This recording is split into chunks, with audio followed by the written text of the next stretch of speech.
Whew. Evening, everybody. We are out here. If this would want to show. There we go. Haha. Okay, I am. Just realised I haven't even set the chat up on the screen or anything because I am very prepared. Yep, there you go. Keep that up. Get that up. That's got the Race of Binners stuff on it, but I'll sort it out in a second. Alright, how is everyone doing?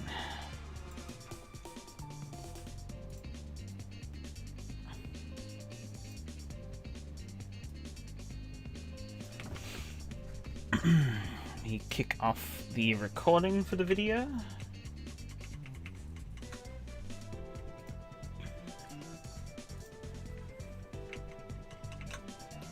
And I will quickly shill the stream out over the shop and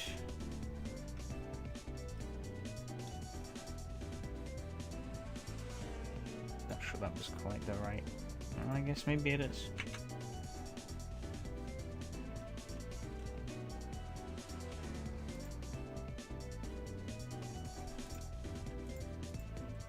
They've changed the links of the streams. That's goofy.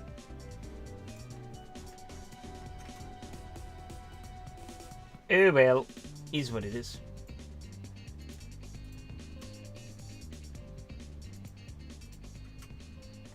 Seems to be working, so whatever.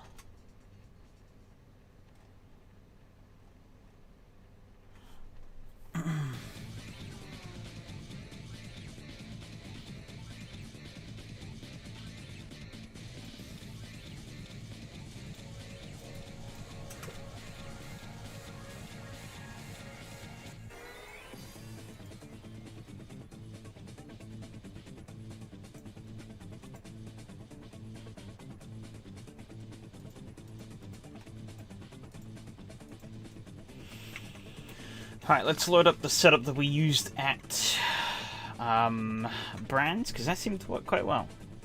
I don't see any reason to change it. I mean, well, we'll go out and drive, and then we'll see if we need to change it or not. But I think, from what I experienced at Brands, they should be pretty good to just drive with.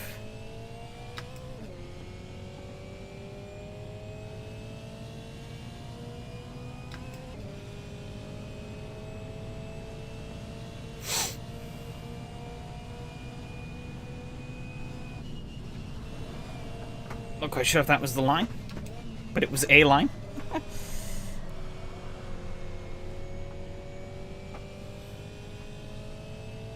Getting it all nice and pivoted through there.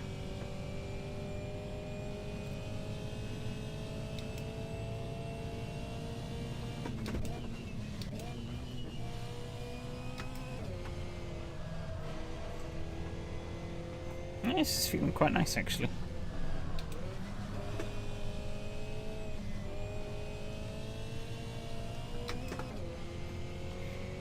Winding turns at Kimura are quite fun. Ever so slightly banked as well, so you can get some pretty good racing action going around here. I remember we raced here in the Ginetta GD5 a few seasons ago. Way before I started streaming these SRS races, and we had a lot of fun there. This last corner is quite tricky though. It's turning quite early, I find. And you open the lap with two very quick corners.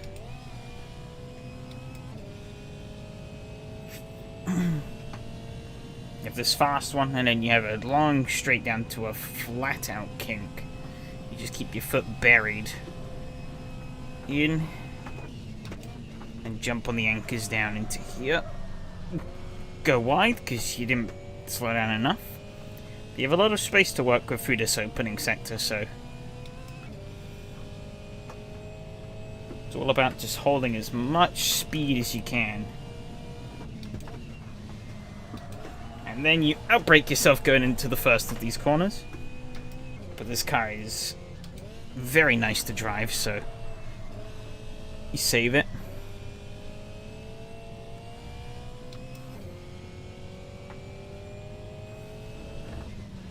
It's one of those tracks with these really long winding corners, but I really don't feel like they drag on forever. At least in the right cars, like these and the Ginettas.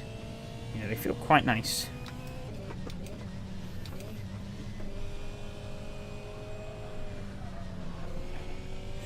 Hello, Alistair. We are driving the Skoda 130 RS. This isn't the actual livery I'll be using for the race, it's just the one that got picked for me on the practice server. Oh yeah, I forgot you can get away with cutting quite a bit of that first turn. I keep my foot planted. Absolutely planted.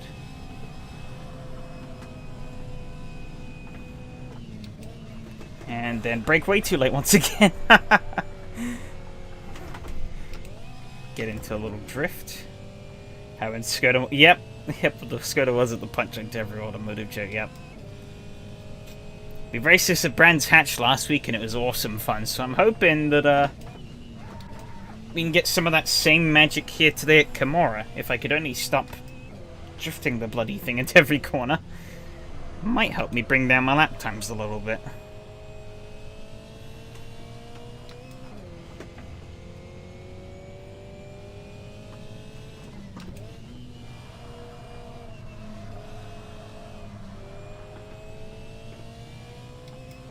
Oh yeah, I'm Precious. Precious is actually pretty good. We're not good on ping though. Good old American servers. But must give the Slowbros credit. They don't charge a dime for these. So really can't complain. Yeah, that curb is full free game. Oh, that's quite a skinny curb on the exit there though. Nice to see something there that isn't a bloody MX-5 for a change. Yeah. Yeah, everyone, especially with the release of the Race Sim MX-5, everyone's gone a bit MX-5 mad. Especially if you've been watching James, because, well, he is MX-5 mad.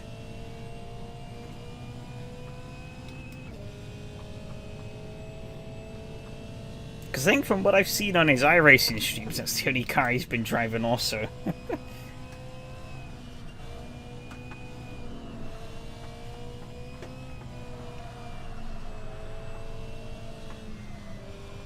Whoa. Got a bit better.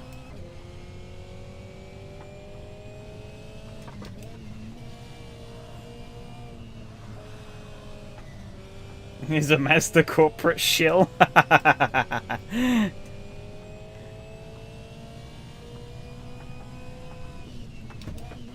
Probably a good advert on how durable a Mazda is as well. Or maybe not.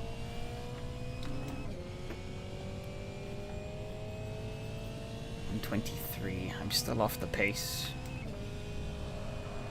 By how much? Ooh, bloody hell.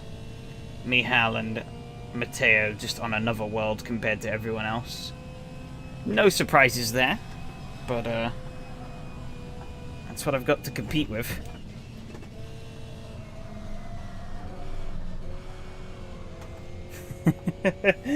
Alright, thanks.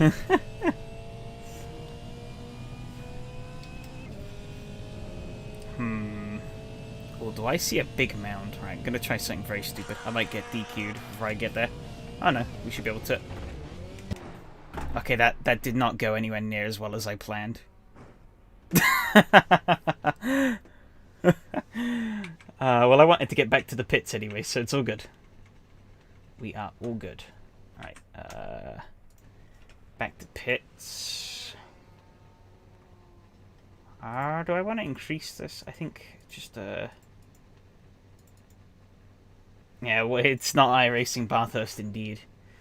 I think I can go down one.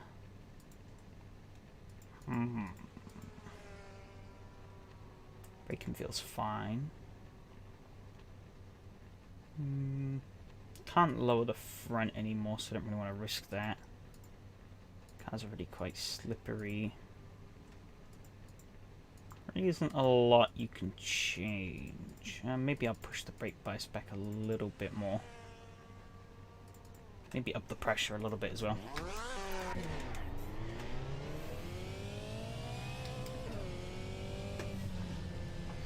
Today not looking like win possible. He says is, oh, I mean, he is 7 tenths off, but I mean, I'm 7 tenths off him. And then the next car is half a second off me.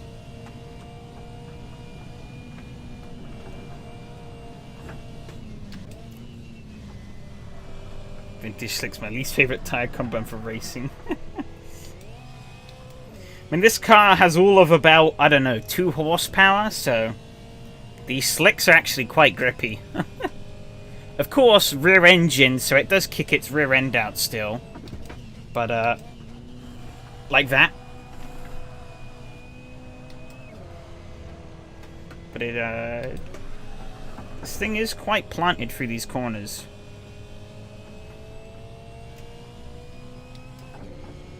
Whoa. I can lean on these curbs a little bit. Forgot about that. What is the time even? Okay, we have about 10 minutes till the race server. So a bit more time to tweak around with what we have. Ford Escort 1600, yeah. I guess that could be an interesting idea for a series in the future. Yeah, that thing does not like to go straight, from what I remember. Albeit last time I raced that, I blew the gearbox up.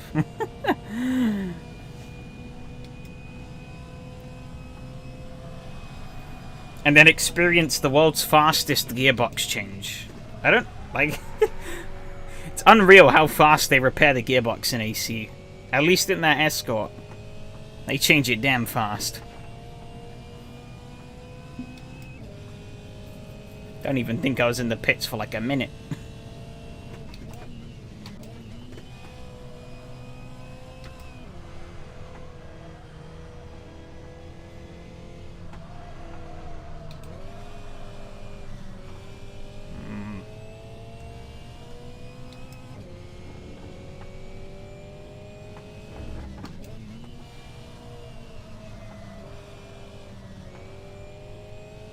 Maybe I do want to let the rear end a bit more loose. It does feel like it's kind of holding me back a little bit.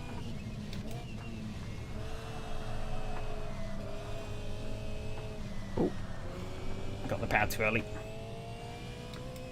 We also have the amazing Ford Sierra RS500 BTCC. 550 turbocharged horsepower on appalling tires, bliss. Oh, we raced the Rally 1 last season, and oh god, I was not. I don't know how the BTCC and DTM versions compare, but that Rally 1 was definitely not cut out for circuit racing. It was all over the bloody place. It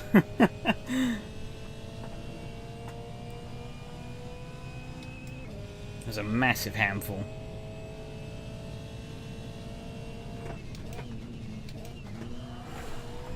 What was I doing there? I don't know.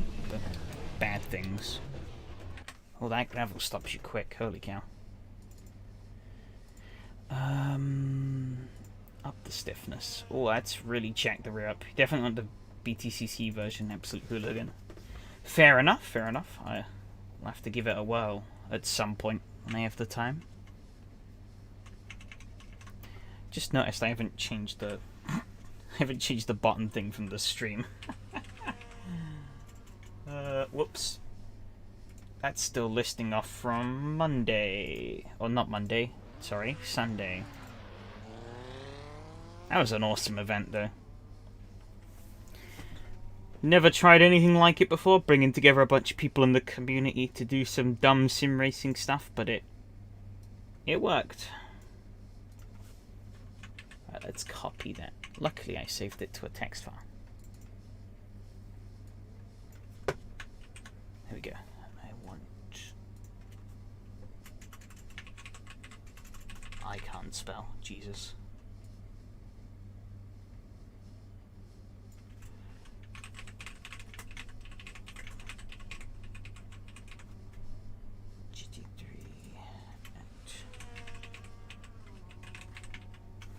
There you go.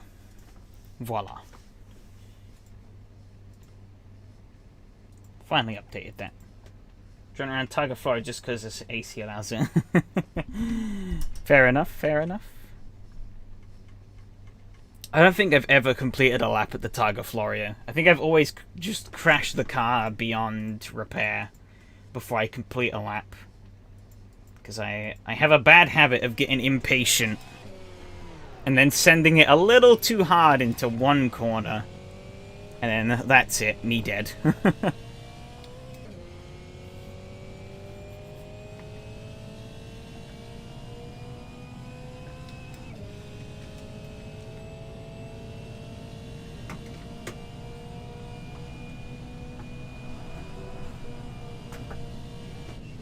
Definitely a bit more slippery now. Oh god, yeah.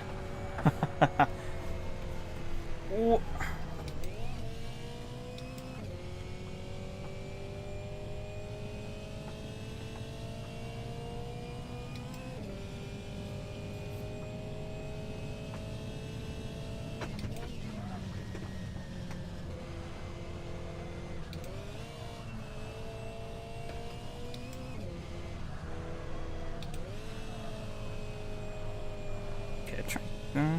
I don't think that really helped.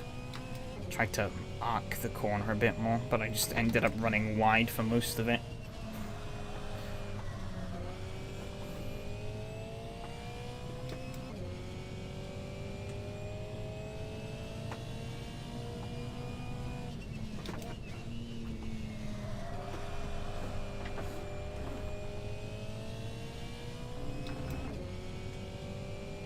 Other cars are just more fun to drive. They have more character. Yeah.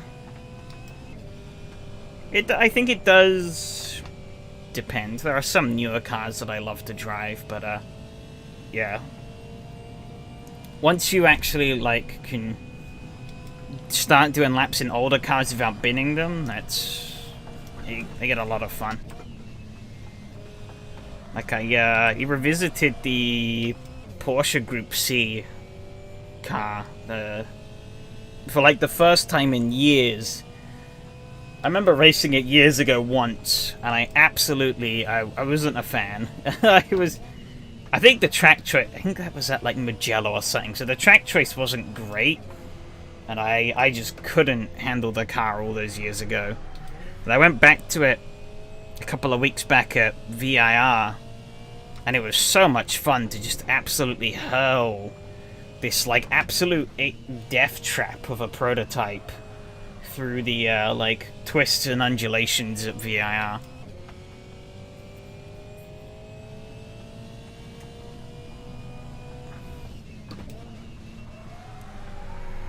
I think this is slower. I don't think it's actually helped me. Albeit. Yeah.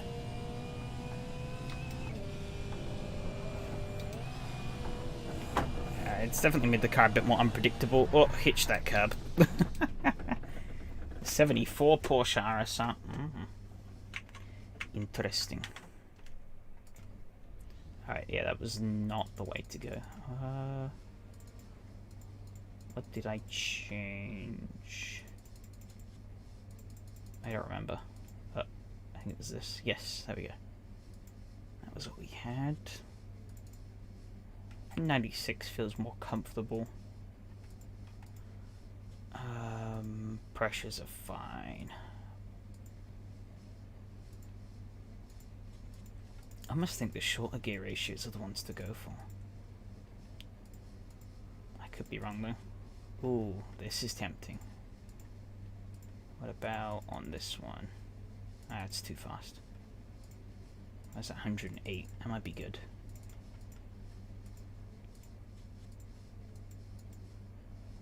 Not sure what it's like off the start, but it might be better.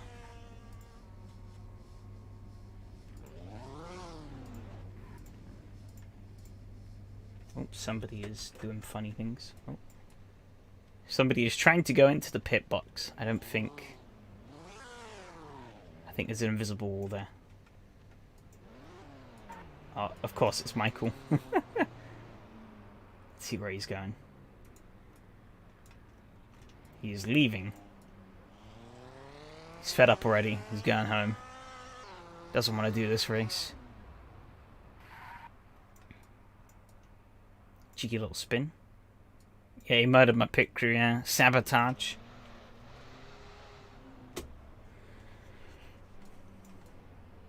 Damn, immersion broken. This Porsche out here.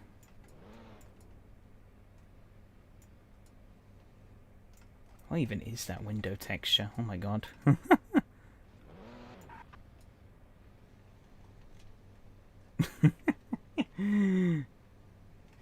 I think we need to get the hell out of here. Yeah, we do.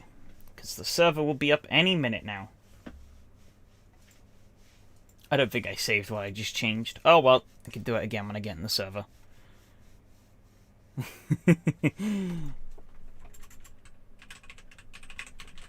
Yeah, we were snooping on you there at the end.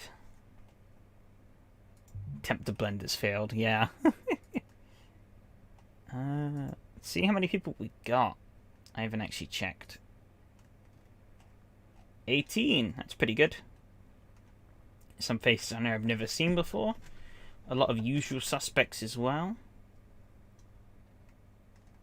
You spy VRC Chevrets. Oh, yeah. You do see the VRC Chevret because you see the background, yeah. This background is, like, hilariously out of date. Hilariously out of date. Because, I mean, there's iRacing in the top right, but I haven't touched iRacing since 2020.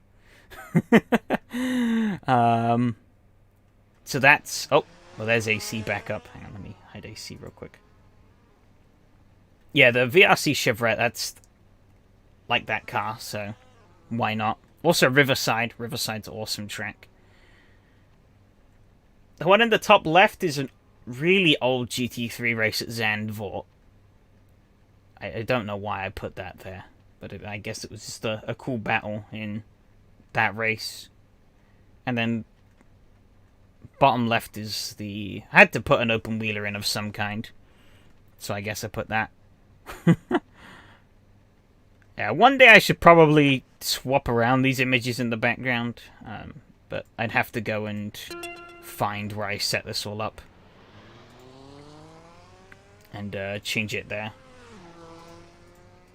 However, now it's time to drive. Okay, I did bring it back up on screen. That's good. Time to get driving. Wasn't the Formula NA? No. No, I think I made this around about the time when the Formula Hybrid 2020 was quite new, so I drove a fair bit of that. Honestly, not sure what I think. I haven't tried VRC's latest one, but I'm not sure what I think of IndyCar implementation in AC. At least from what I would kind of want out of an IndyCar mod. I'm not quite sure if AC can really handle that. But, don't know. I've heard good things about VRC's car, so maybe one day I should actually bother buying it. But, just never got around to.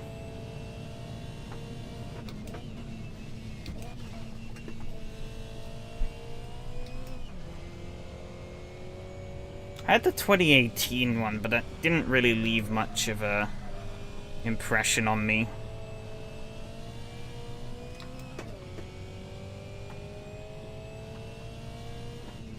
That's why I kind of didn't really jump on the 2022 one when they dropped that. But I have had a lot of fun with some of their other cars. Like the, oh, you're referring to the 1999 version. Oh, okay, yeah. Yeah, I have that one as well.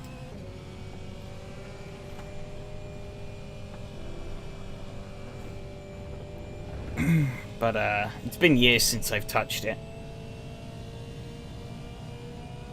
Because it doesn't really get used for anything anymore. And that's... Whenever I'm booting up a sim these days, I'm pretty much booting up a sim to do a race of some kind. With some kind of community or platform. I'm kind of into the weird phase where that's pretty much all I do. I don't really casually sim race much anymore.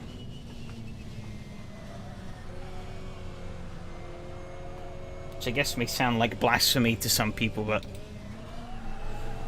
I race pretty... Oh, shit. Little drift there.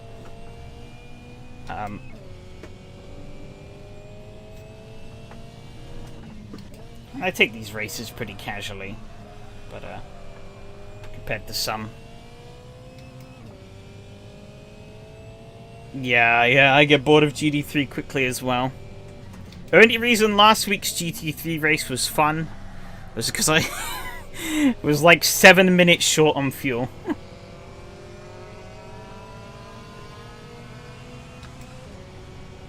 Oh yeah, those VRC Trans Am cars. I assume you mean the TA2s? Yeah, they're awesome.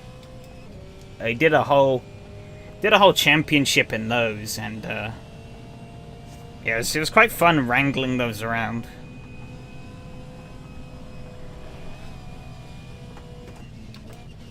The odd one is also a lot of fun too, but I've only done like one online race in them, on top of a load of like dicking around with the AI.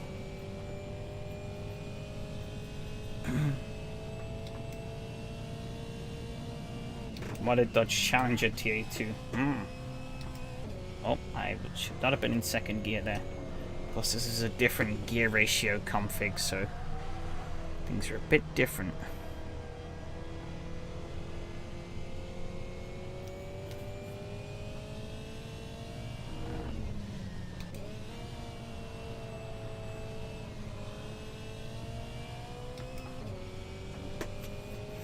Yeah, I do definitely enjoy driving. I can pretty much enjoy driving anything. Unless it's front-wheel drive, and then... I don't know. I just... It's never really clicked with me.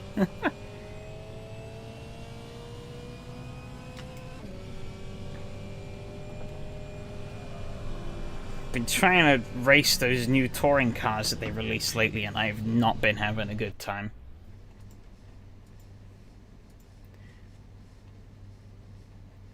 Oh yeah, of course, this car uses no fuel. So I need 3 liters. Whopping 3 liters to do my qualifying. Yeah, front-wheel drive is the devil's drivetrain, yep. Or wrong-wheel drive, as some people like to call it.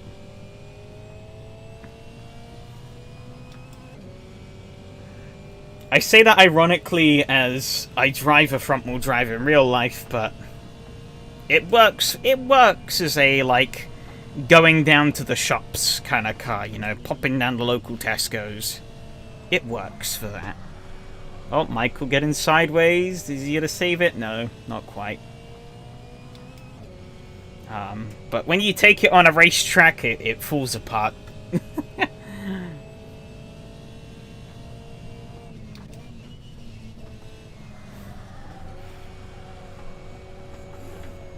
Yeah, tonight's schedule is a bit of shell shock though, because we're going, after this race, I'm practically racing the complete opposite of this.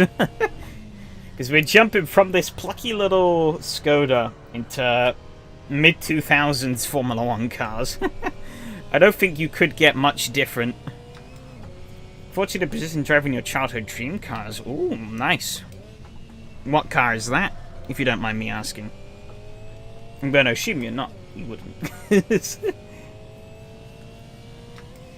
But, I am intrigued. Because at the minute, I just drive some, like... Oh, I've gone way too fast. Oops. Oh, bollocks. Might not be too amazing to some. I mean...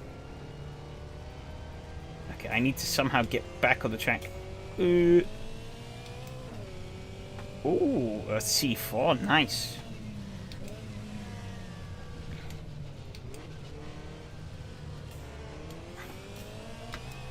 Nice, nice.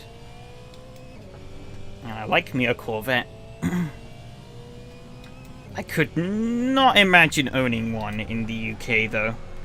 I think I would probably go bankrupt very quickly. But yeah, damn. That's pretty cool. I, at the minute, drive a French lunchbox that makes... well, it struggles to hit the motorway speed limit. That's how underpowered it is.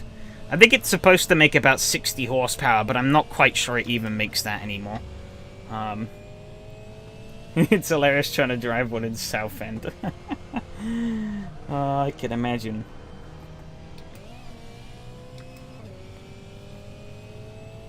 But yeah, I really don't have to drive anywhere, so it's like... I'll keep hold of this box, because it costs me nothing to basically have it rust away on my driveway. Well, I say that, but actually my mom drives my car more than I do. She drives it to work and back.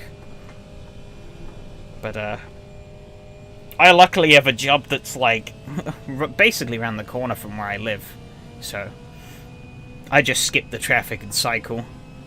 Because there's some, like, nice cycle routes. I can just ignore the roads entirely, pretty much.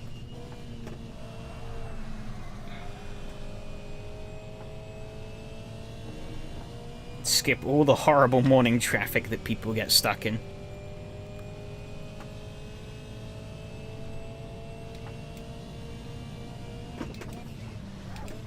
Yeah, almost no commute, living the dream, yeah. I did have to do a bit of commute at the start, but I knew on the contract that we were moving into an office that's like literally a mile away from my house. So I was like, well, yeah, I'll happily drive like... I'll happily do like a 40-minute commute for like a couple of months, because I mean 40 minutes isn't that much anyway, so...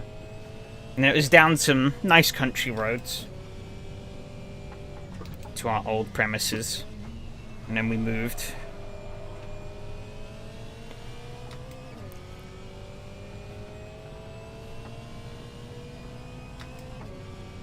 P3 currently, 22.0. Hang on, it's actually faster than everything I did in practice, which is good. However, people are going faster, so I need to up my game as well. See what we can do. This first part is just full flat-out send. Sounds like heaven as opposed to living in the armpit of the UK. Well, I wouldn't exactly go to say where I live is nice, but it is almost funny actually, because when I shouldn't have gone to second there, but I did. I really should have stayed in third for this bit, damn it. But it's funny, because I go through this, like, underpass to get to my office. And it's almost like traversing between two completely different locations, because, like, you've got, like, just your regular, like, shitty UK suburb on one side, and then you go through this underpass, and you come out into this, like, really picturesque, like, well-maintained business park with, like, a lot of that's, like, right on the edge of the countryside. And it's like, am I really in, like, the same area? It doesn't make sense. Okay,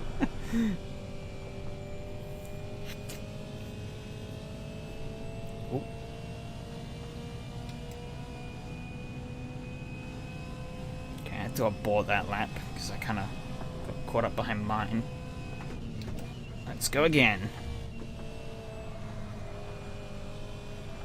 Michael taking a little excursion there.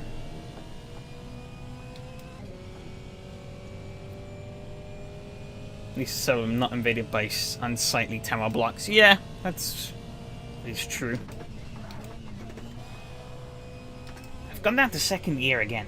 I need to stop doing that. Got too used to the old gearing where it was a little bit longer. Oh, but now I probably should have. Oh well.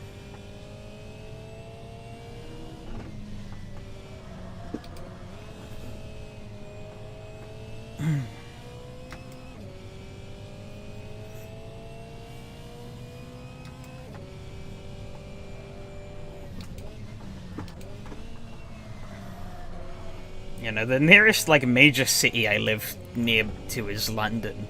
And thank God I don't have to go to London very often, because I've been there a few times and it's just like, ugh. I just don't want to be there. Such a hassle to do, like, anything.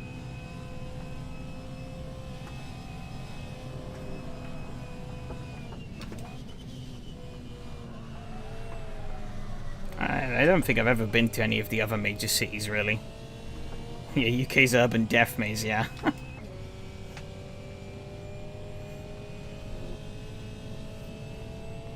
much fuel do I have? Half a litre, okay.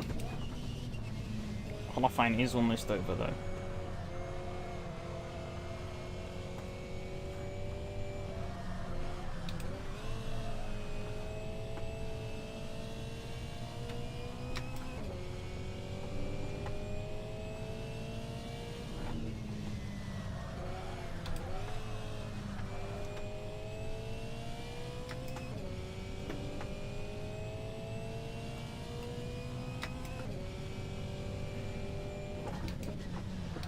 I like they try and get me to go to London for some silly Christmas do, and I was like, yeah, no, I'm not gonna bother.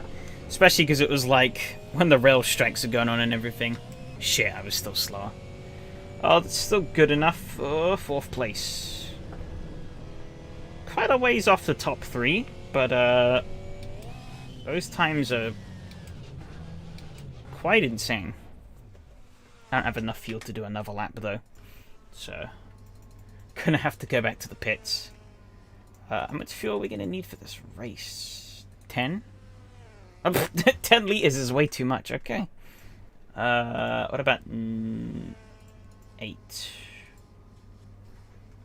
Saying 8 liters should be enough. We're using 0.4 for a lap. I'm gonna go with.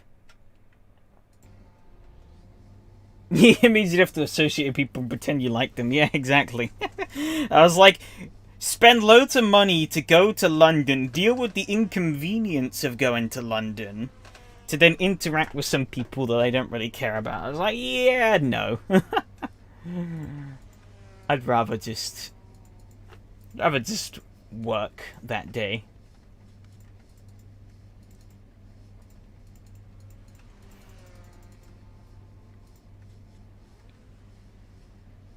I think I'm gonna run 9.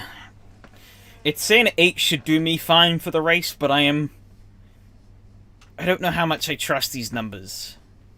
I know this car drinks hardly any fuel, but it's better be safe than sorry. Oh shit, I got bumped. No, down to 5th. Damn it, Alexi. Oh, only just. This is going to be a really close battle for P4, I think. Oh, yeah, I jumped up. Sneaky bugger. Well, I guess it's going to be really close between me and Alexi then. God damn it.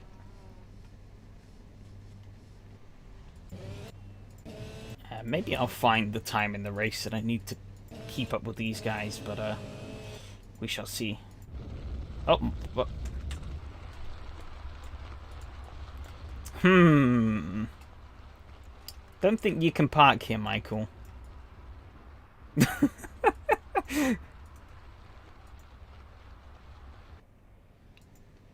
So weird how AC's not showing anyone's flags apart from my own.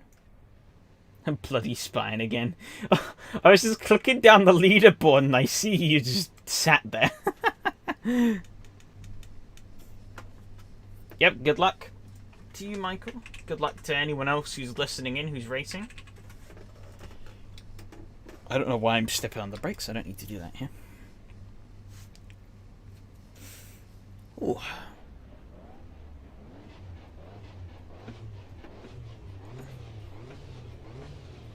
Cheers for the luck. I think I'm going to need it. If it's anything like Brands Hatch, the racing in these cars is going to be really tight.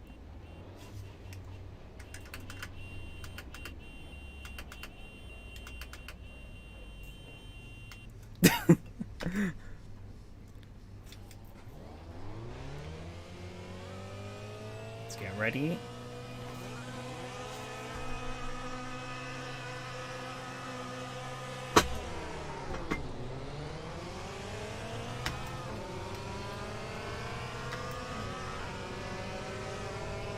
what makes it always tense, yeah. I mean, especially in like little agile cars like these where you can really get into some tight battles. Shit gets wild. Oh, we've lost Max. Rip. Meow on the grass. It's not a good place to be.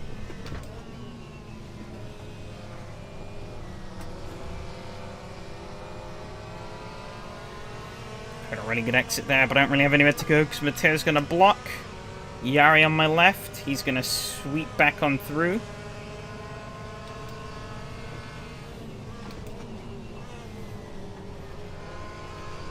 Try and hang it around the outside so I get the inside for the next corner. Gonna get it. Gonna have to dabble on the brakes a little bit though because Matteo's gonna cut me off. I don't know if I'm quite clear of Yari. Oh, very tight up ahead. Matteo's getting all out of shape. As Robert is streaking away to a lead. Me and Yari are still side by side. However, I'm gonna have the advantage into this corner.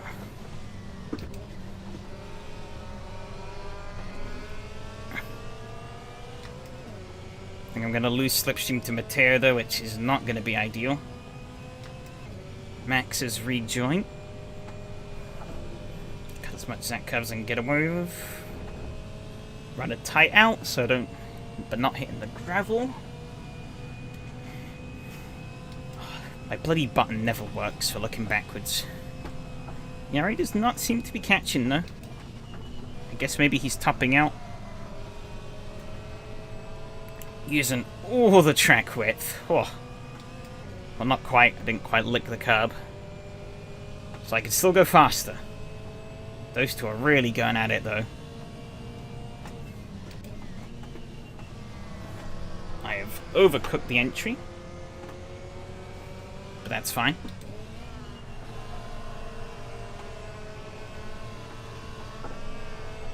Oh, Matteo getting a bit loose on the curb.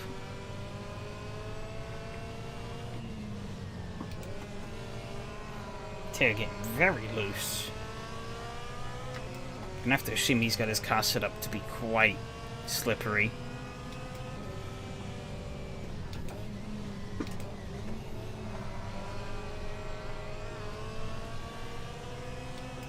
Well, he's in the gravel a little bit. We're close enough in slipstream range this time around. So let's see what that does for us. Oh, trying not to go out too wide. I'm in the gravel. Shit. That's not ideal. Yep. Because of how much little power this car is, Yari's going to come flying past. Catch a little bit of his slipstream to help minimize our losses.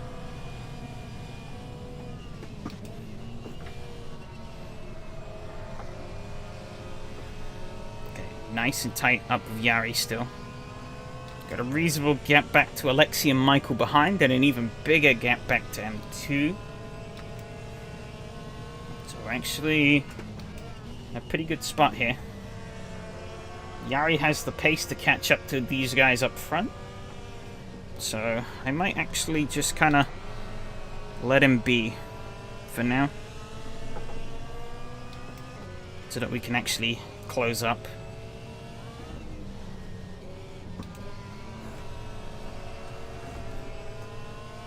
A little premature on that downshift.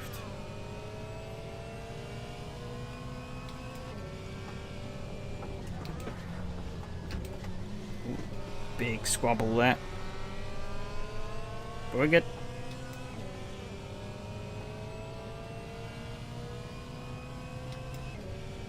Yeah, I really lost a lot of lap time there from putting the wheel in the gravel. Oh, Mihao is off. Matteo's getting all loose. Shit is kicking off up ahead. Yari is going to make it almost 3 wide. But I think Matteo is a little too far ahead. I'm going to carry a lot of speed in on both of these guys. Round the outside of Mihao. Into the braking spot. He's going to come back up. Oh, Matteo's in the gravel a little bit. I cannot see Mihao. He's there somewhere. There he is. E2TC, yeah. They really did. Mihao's going to try and outspeed me on the exit, or on the entry here. Is he going to risk it? He is.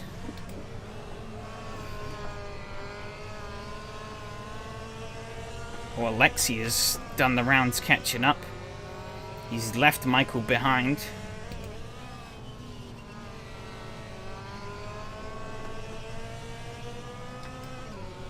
Robert is streaking away in the lead, though.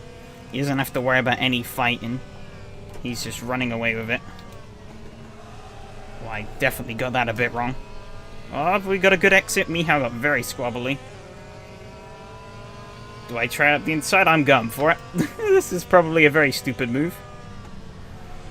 Oh, well, he turned in on me there. I don't know what he was expecting. He's honking. Well, I mean, I was... You can do that all you want. Does not faze me. Had to try something.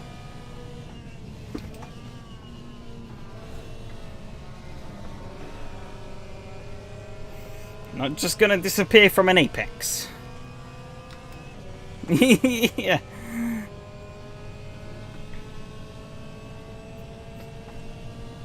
You know, you sometimes gotta be bold.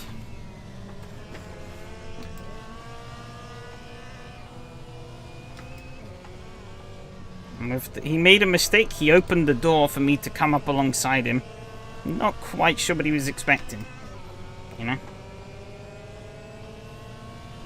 I maybe didn't quite get the run I wanted to get as far up alongside him as I would have liked, but I was still basically side by side of him going into the corner. He's gonna lose the rear big time. God, what is he doing?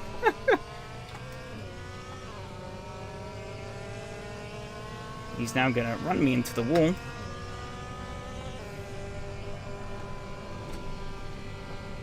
He's using the 71 just like me, so maybe he finally learned how to trade paint. Maybe Fred.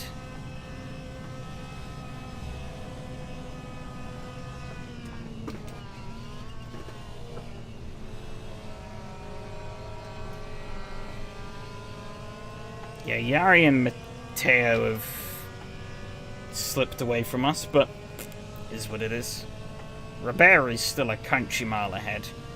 Yari has got ahead of Mateo, though, so if Mateo's still struggling with those handling issues, that could play very well into Yari's hands.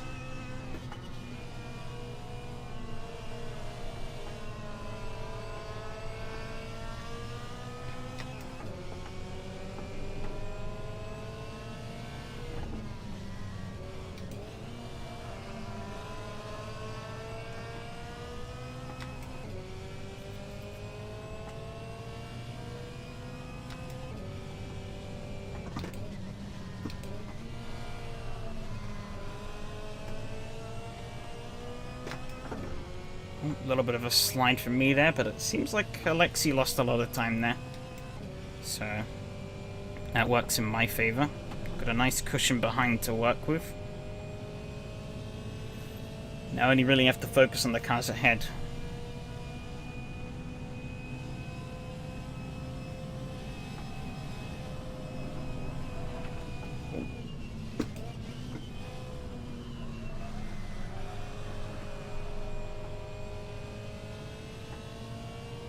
I've got left 11 minutes. Okay, we've still got over half this race to go. Huh. And Yari don't seem to be getting too far away, but Yari has definitely broken the slipstream, it seems, on Mateo. I believe, looking at those numbers. Maybe not quite. But he's definitely holding a strong suit.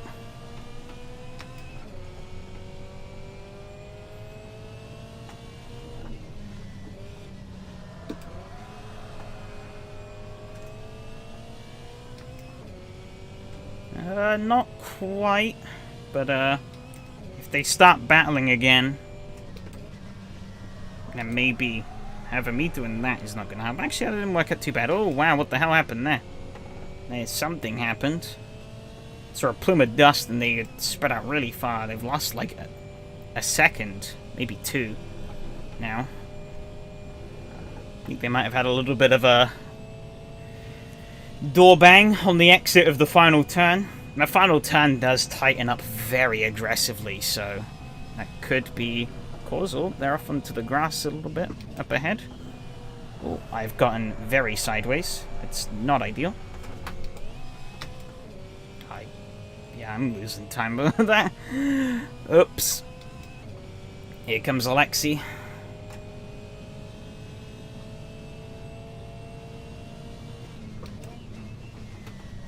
Make sure I hold that in a line so he's not going to try and park his car on it. Well, we're catching up to a back marker. This is going to make things interesting.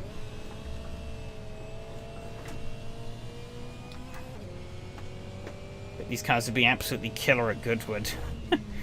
With that chicane, anything is killer at Goodwood.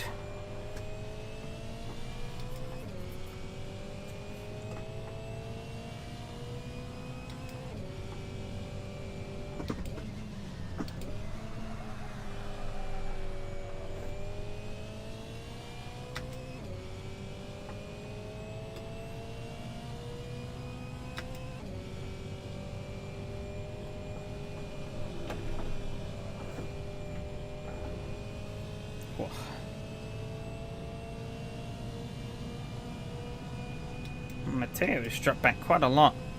Seems like he's run into some issues.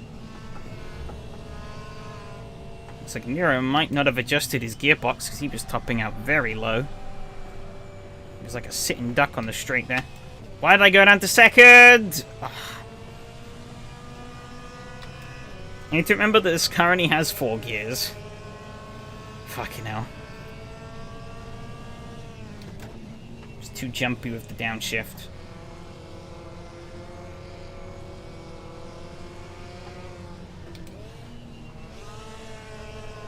I guess now it's time to layer the pressure onto Alexi. And hope that if I do get a run on him, he doesn't just turn in on me. Reminds me of my OG Simulator GT Legends. I haven't played that one myself, but I have seen a friend play it. Looks pretty interesting.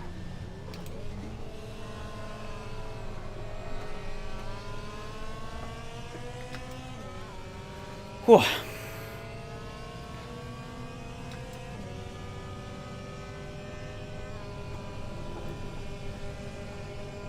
think having the lap traffic there definitely threw me off a bit.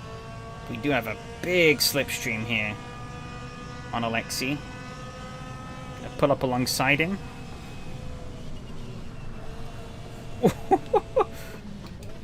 Rear end got a bit loose there.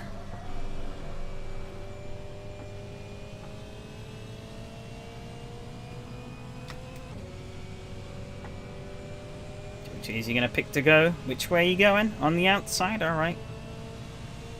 Keep you tight in on the outside.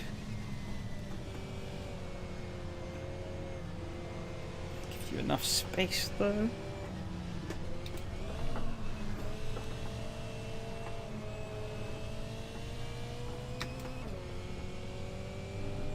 Used to drive in the muscle car league.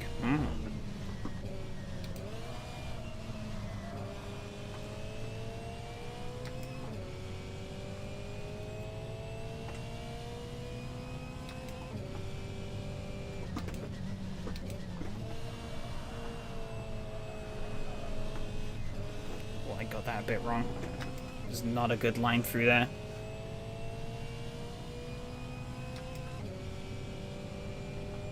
I seem to have a pretty significant speed advantage on him though. So I'm going to hope that he's got a shorter gearing that's going to lead to him topping out. He's not gaining on me on this straight. That is an interesting thing. Maybe his gears are too long rather than too short. I would have expected him to have gained on me initially and then fallen back. He's definitely overcooked it there. Yep, that lets me slip away a bit more. Teo and Mihao are at it again.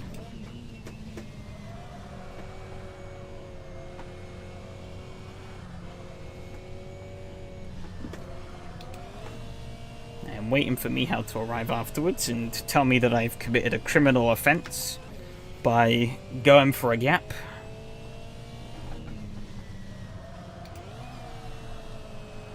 Because he did not seem pleased, even though it was a bit aggressive, but I don't think I did anything inherently wrong.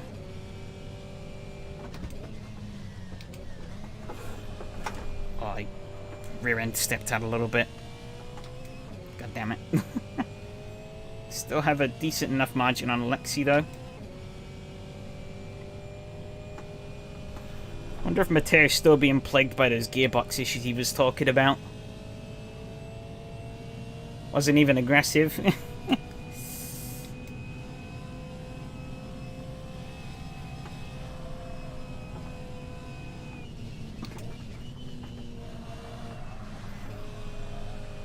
I mean, given the nature of the circuit, it is kind of a silly place to go for a move. In hindsight, but, you know, a door's a door.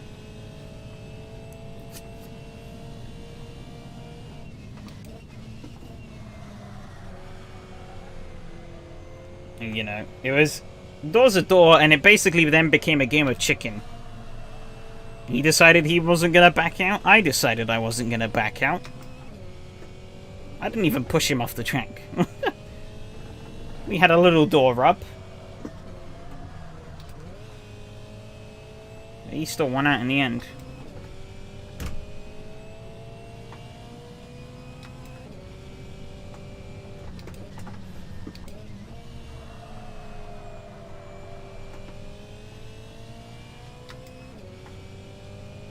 But yeah, they are just too fast, these cars ahead. Oh, ooh, I got the turning point a bit wrong there. Oh, Alexi put a wheel on the gravel, though! Oh, that was lucky break. You had the whole track, yeah. But that's one of those corners where you're basically forced to use the whole track, kind of, to get the fastest line through it. But I don't know. We'll see what he says afterwards.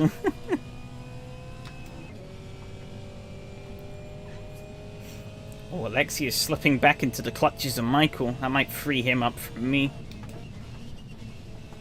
Or I might screw up and that will let Michael in. We'll have a three-way fight for 5th place.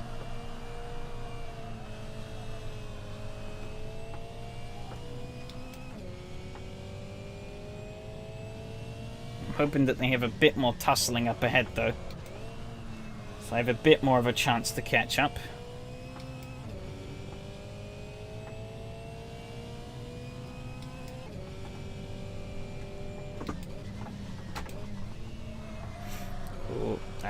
That's not how I'm going to catch up. Was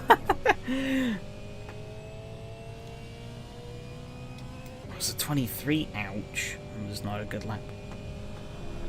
I guess I missed the apex in turn 1, so is what it is. Yeah, I guess whilst we're in a bit of a downtime, I mean, I'm still driving, but isn't really a lot happening. This car isn't the hardest vehicle in the world to drive. There might be a GT3 race tonight, there might not be. So, I looked, and I didn't see... But the numbers were pretty low for Imola last week. We got like 14, I think, which is a decent number for Imola on Tuesday, but pretty much every other day, even on the weekends, it wasn't that populated. And now that we're at Vallelunga, the full layout, that it's more of an obscure track, and so people are more likely to go ew and not touch it, because I mean, this GT3 drivers we're talking about, bottom of the barrel. If it's not boring generic track, Herder won't drive. So yeah, I don't know if SRS just bugged and the results didn't come through, but it looked like there wasn't a GT3 race at all yesterday, so I'm just gonna play it by ear, and if not, then I don't know what we'll do. Might just goof around a bit, or I might end the stream a little earlier than usual, but those two are going at it ahead again. GT1 is a superior class? Yes, it is indeed, yeah. Hey Donnie, how's it going? Well, those two are proper going at it. Maybe it's my chance. Oh. He is not giving a fuck today, Mihao. Jesus Christ, he's running people off the road left, right, and center. And he's...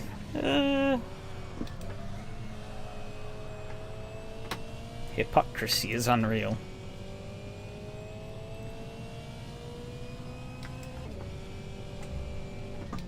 Oh, Taylor's getting sideways.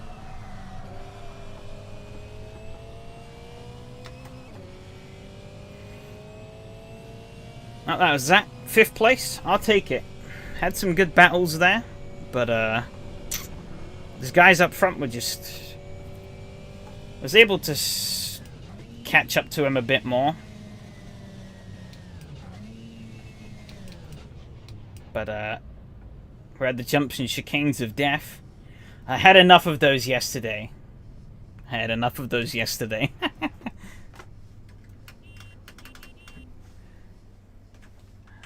Oh.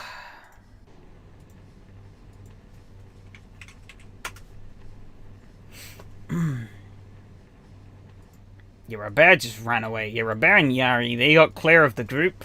They were gone. I only not expecting overtaken into flat corners, wedge rifts. Oh, okay, here we go. Here we go.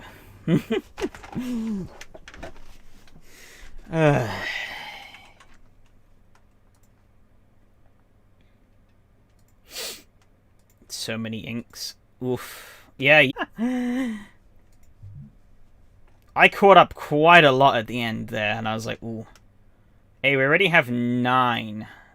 9 for the Formula 1. Nice. We still got 20 minutes, so plenty of time to get more people in.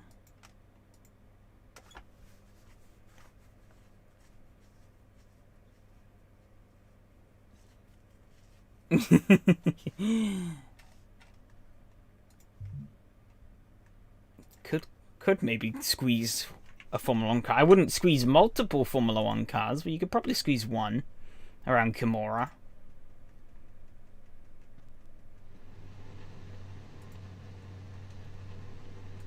The RSS 70s cars. You know, I don't actually own a 70s car. I haven't bought any RSS stuff in a while, actually. That being said.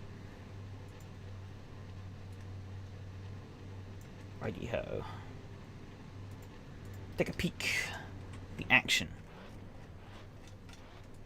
Fun race at the back again. Awesome. Yeah, this car really lends itself to some nice close battles. And it's a pretty straightforward car to jump into.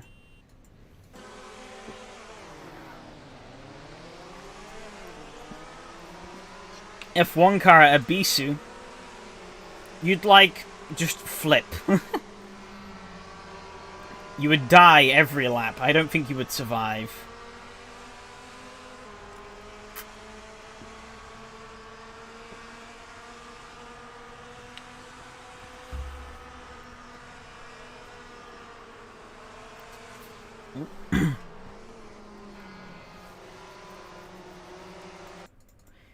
Always a little skeptical of RSS ones because of their tendency to swap in so much breathe in the vicinity of the curb. Yeah, elbows were out on this first lap though. Nobody was taking prisoners. Nice and tight with Yari though. I have to check up. Downforce will make it fine. You wouldn't be going fast enough at Ibisu to make enough downforce. So, oof. I'm guessing that's max all the way back. No, it's nearer. Okay. Oh yeah, I see you have probably having battles of Martin and Evgeny.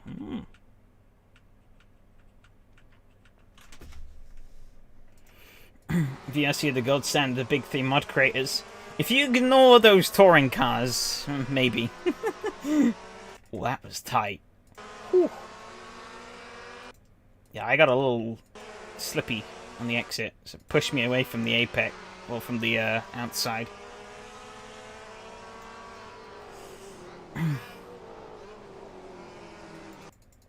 Everything is wrong with those cars.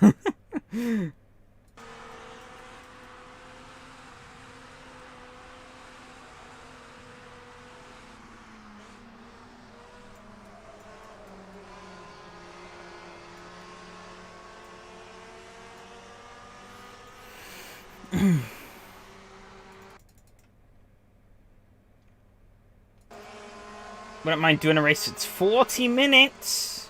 As long as it's one 40-minute race, I wouldn't mind. If it's two 40-minute races, you best be given the, like, best racing I have ever fucking seen.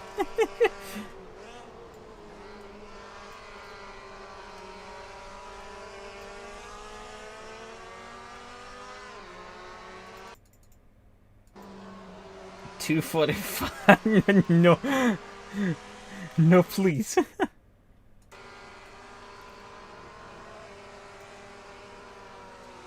Oh yeah, that's when I put a wheel on the gravel. And that was Yari through. I don't think I ever got back past him. Too fast.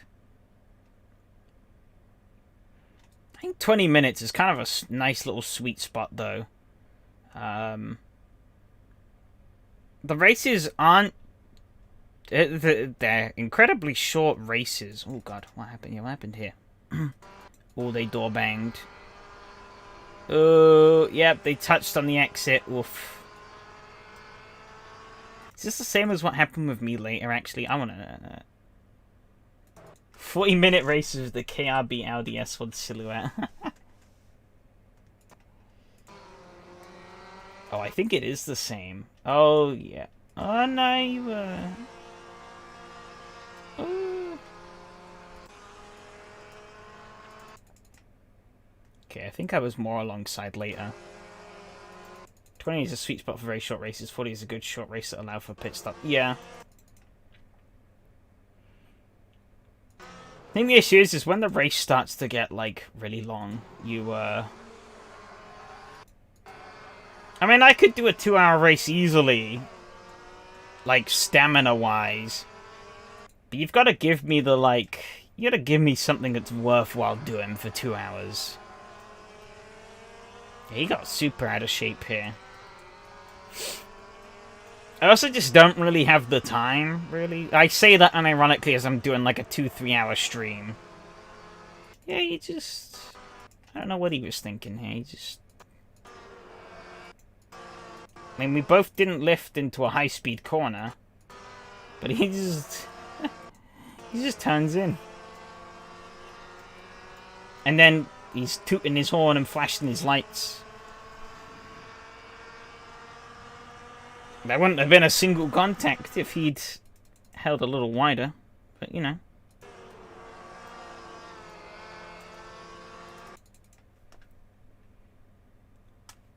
Do a longer race in Checo. I love like Road America. Yeah. That little electric thing. I don't think electric would work for longer races. God, he almost crashed into him here with how sideways, how out of shape he got through this corner. This corner is tough. Do a 2-hour race in front-wheel drive car. No. No. I could barely stand 20 minutes in the TCRs without getting really annoyed at race run.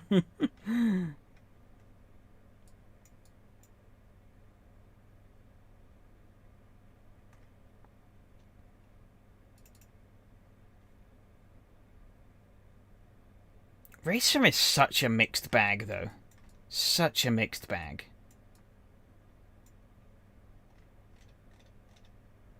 Like, I don't know, some cars are like, fine. Other cars are...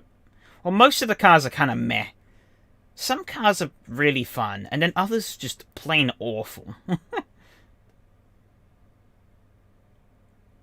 That's like, you never really quite know what you're gonna get until you actually, like, cough up the money and buy it. What? Actually, that's wrong. You can Ooh. No! Oh no, tragedy. Absolute tragedy. On the curb.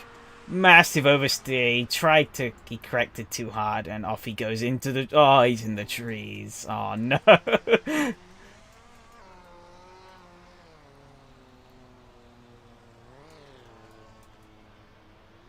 Yeah, that was my off into the trees he went.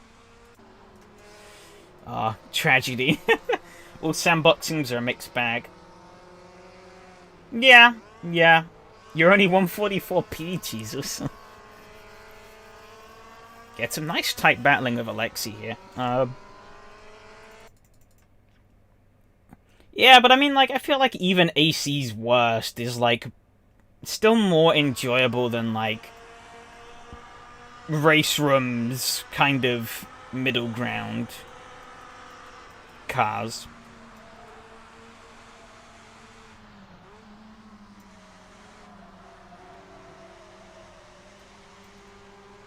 Oh yeah, I forgot there's those drag racing. They're in the base game, the drag strips, aren't they?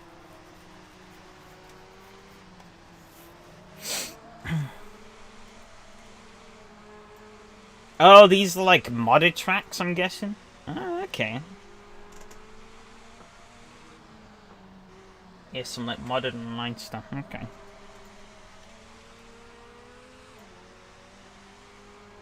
One thing I don't think we're gonna quite get in AC though is one of the things I really loved was I downloaded this like Top Fuel Dragster mod for Live for Speed. And one of the things I really liked about it was that like the car had like so much fucking power. It was literally trying to twist itself on the start grid when you were revving. Just revving it at a standstill. The car would like rock. It was making that much power. I don't quite think you'd get that kind of effect in AC. Nordschleife mod turns a whole track into a gravel rally track. Jesus.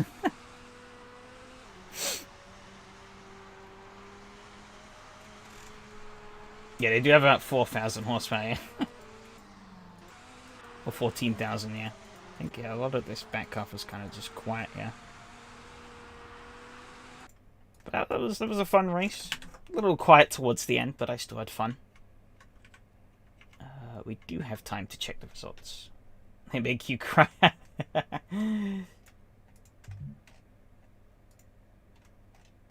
We got 14 registered for the Formula 1. Nice, nice. There's still time left for people to squeeze in. However, in the meanwhile, I will quickly pop out this window and that's set to the wrong thing. This one.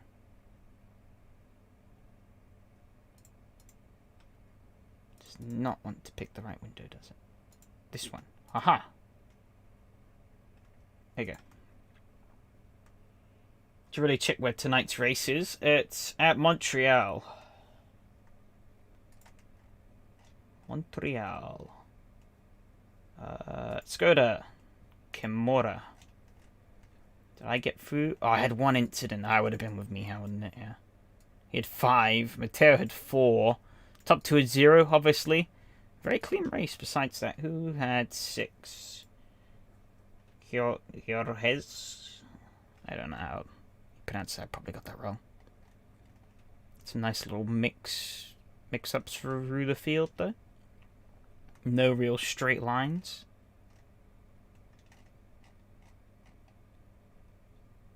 Yeah, Riverside, yeah. Such a tragedy that Riverside's gone, but money talks. Yeah, they were just fast. Stupid fast. I could not. I did do a 21 in the race, but it wasn't consistent. As they were doing them, so it was a little bit pointless. Where do I sit in the championship, however? Yeah, he bumped me down to 4th. Darn. Oh, wow, yeah. Matteo actually sits behind me because by 1 point, ooh. Getting that P3 in the first round really helped. Yeah, P3 and a P5 compared to 2 P4s. The Euro NASCAR cars? Yeah, I've driven the Euro NASCAR cars before. Euro NAS cars. I don't even know what the... That's the wrong button. I want historic results. We did a championship with them here. Somewhere. Get out of here. It was a while ago. Where was that?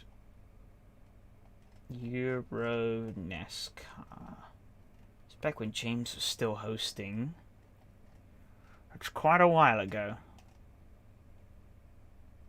That's the Estonia 25. I think I've gone back too far. I have gone back too far. Shucks. Oh, here we go. Yeah, you're in NASCAR. Yeah, there we go. Yeah, we did a championship in them. That was pretty fun. Apart, Watkins Glen and Daytona were a little bit crap because of, like, the... While they're good tracks and fun tracks, they, you really run out of top speed at Watkins Glen at Daytona with the Euro NASCAR. They just don't have the top speed to, Oh yeah, it's because of that, like, speed limiter stuff. But yeah, I do like these cars, the Euro NASCARs. It's a shame others don't seem to like them as much. Because they are odd beasts to drive. But I quite like the way they handle.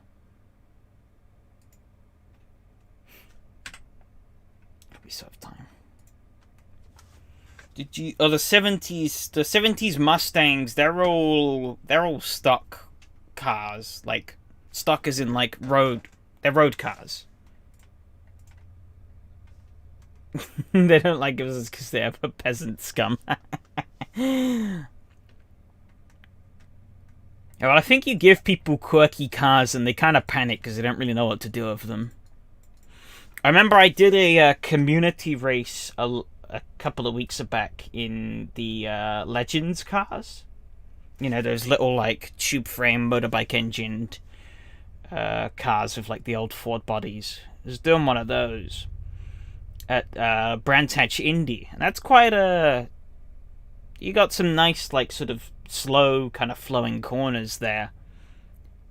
And I found that if you just slide the car through all the corners, you can carry a lot more speed. But everyone else, literally everyone else in that race, was making sure they weren't breaking traction through the corners. They were trying to keep the car as glued to the track as they could. And there was me just like whacking the wheel full sideways. And I was running lap times that were like 7 tenths faster than what they were doing. And it's like, some people, they just don't quite, they can't quite comprehend that, like, you don't drive all cars the same way, sort of deal. Yeah, full yeet plus send, indeed. That's basically my driving style for everything. It's also why I'm sometimes quite punishing on the tires. It isn't so good, but it is what it is.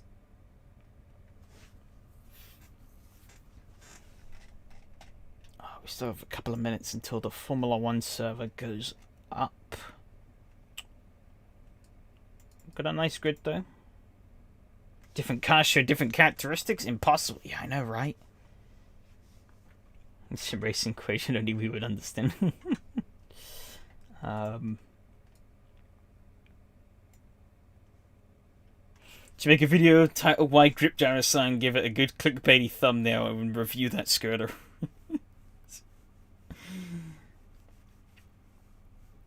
God, you're reminding me of that guy who uploads like really like goofy fucking tutorials, AC tutorials to YouTube.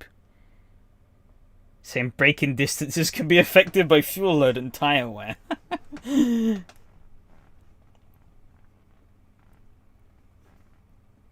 Yeah, you take out all the fuel, it actually is harder to stop the car, you see.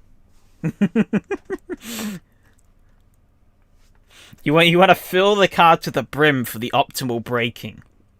You never want to wear the tires at all. See? Otherwise you can't brake at all. There you go. How to make everyone but me drive really slow.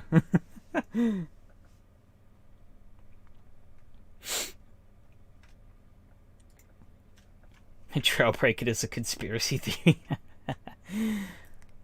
See, one of the big gripes I have with, like, terms like trailbreaking, slip angle, all that kind of malarkey, is that, like, some people, they, like, really, like, get into them. They, like, really talk about them as if there's some, like, important-ass thing. And, like, they are, but, like, you know, I was talking with someone recently, and they were sort of saying about, like, you know, how they looked up videos on how to do trail braking, you know, slip angle and stuff like that. And I was like, I just fucking drove a car, and I figured it out eventually. I didn't actually know what trail braking was until I looked it up, and I was like, oh, I guess I already do this. Huh. Funny. Could you imagine if it was a conspiracy theory? It would be so funny if there was a truth reveal. Yeah, some people get very anal into, like, the, like, little details, and it's like, eh. The best way to learn how to be a better sim racer is to do sim racing.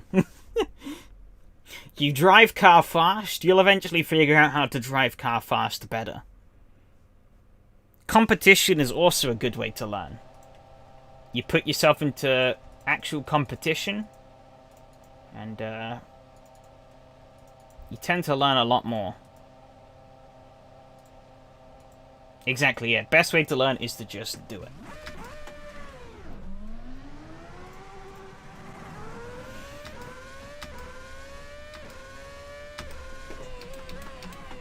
You know, and some people turn around to me and they're like, how can you be even remotely thanks SRS for the ear rape.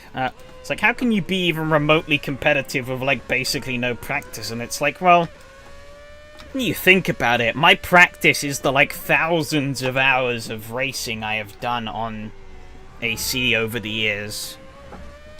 You know, because I have, like, what, over 3,300 hours, which is ridiculous. But, you know, okay, that was a bit too far back on the brake pass. But, you know, in that time, I've gotten to do a lot of races. And that, you know, that's allowed me to go up against all sorts of different people. I keep locking this rear axle. God damn it. All sorts of different people and all sorts of different cars. And I've gotten to learn through doing those races all sorts of different little tricks and ideas and theories. You just look at Massive Bin and what not to do.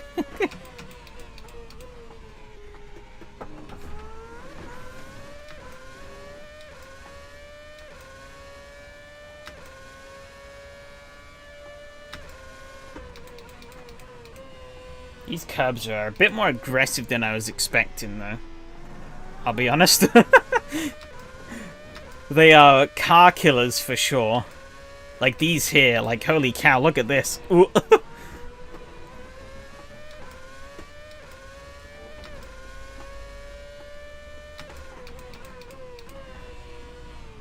Oh, this corner every time, it always gets me. I always go too deep. I'm like, it's not that tight, and then it just keeps tightening. I'm like, oh, fuck. It's a bit higher than my 2 hours, but it just comes with self-taughtism and having taught your own self-bag of tricks, yeah. Exactly, and, like, at the end of the day, playtime isn't the definitive factor of skill either. Because, you know, it's not about how much time you spend with things, it's about how you spend that time. Fuck me. I keep locking that rear. Okay, I need to lower the brake power a little bit. They're a bit too strong. And I keep... Let's try that. I can hit the brakes like a monkey now, and I should be good. I probably also... You know, I'm just going to fill the tank up.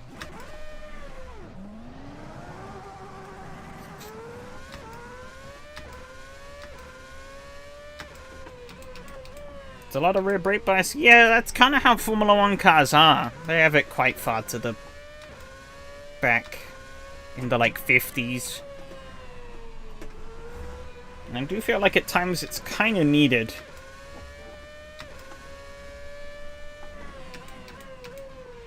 It's feeling a lot better, though. This is all fixed set up this championship, so I can't really change much about the car at all. Can we get the sneaky second brake pedal? Unfortunately, we are, what, 9 years too late for that?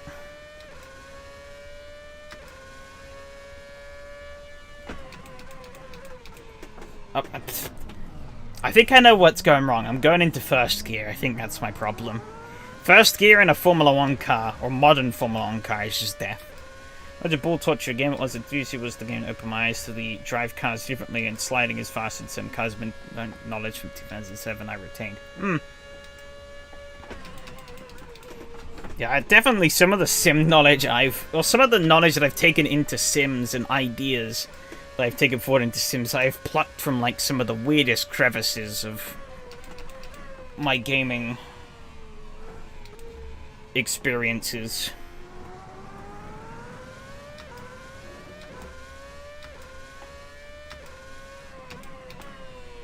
My goal is pretty much always to just rag the car as hard as I can and have fun doing it. I hit that wall. These curves are death. This is what happens, ladies and gentlemen, when you don't test the track and you just look at it and go, Formula 1 raced here, this will work.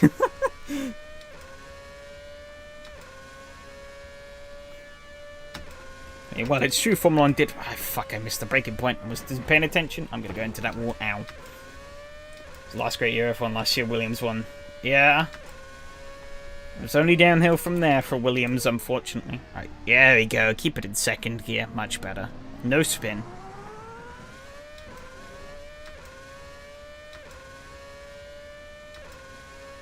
Like a 1990 for F1 V12.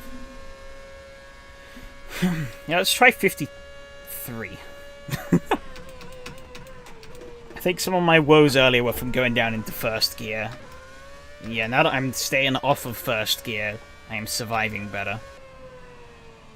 And we're out of time.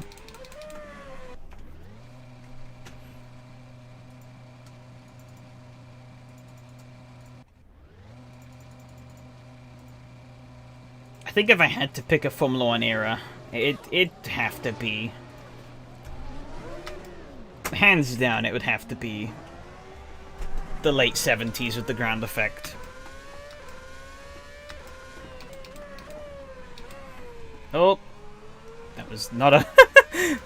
Rip Thomas.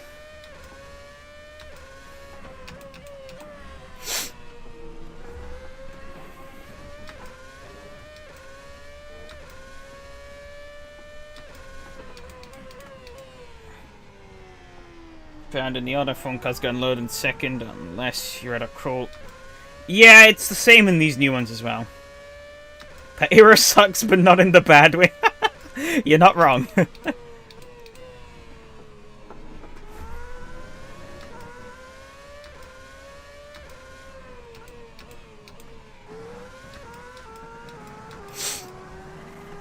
yeah. Yeah, the ground effect here, I don't even know what it is about it, but it's always just stuck out to me. I think it's just... the whole concept about it. It's so simplistic, but it's so... It led to, like, such, like, ridiculous performance as well.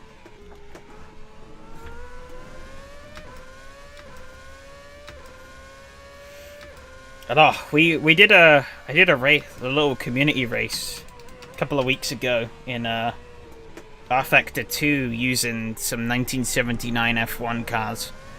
Oh, that was awesome. I think that's, like, definitely the best race I've done in RF2 in my little experience I have with it. However, the issue was I still had 2 rounds of a GTE series to get through. Of, like, long GTE races, and, it kind of crippled those, because I was like, I'd experienced the, like, height of R-Factor 2. Then I went into a car that's just, it exists.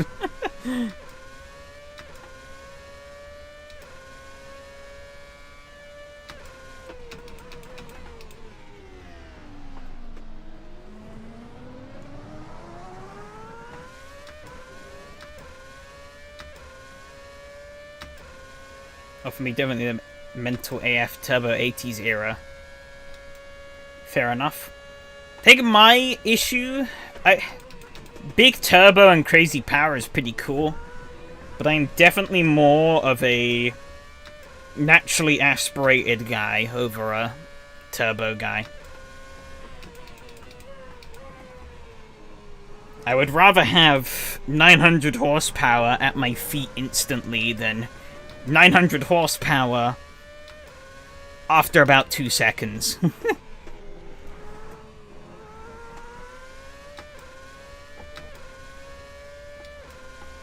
And that being said, I don't have anything against racing turbo cars, but naturally aspirated is where it's at for me.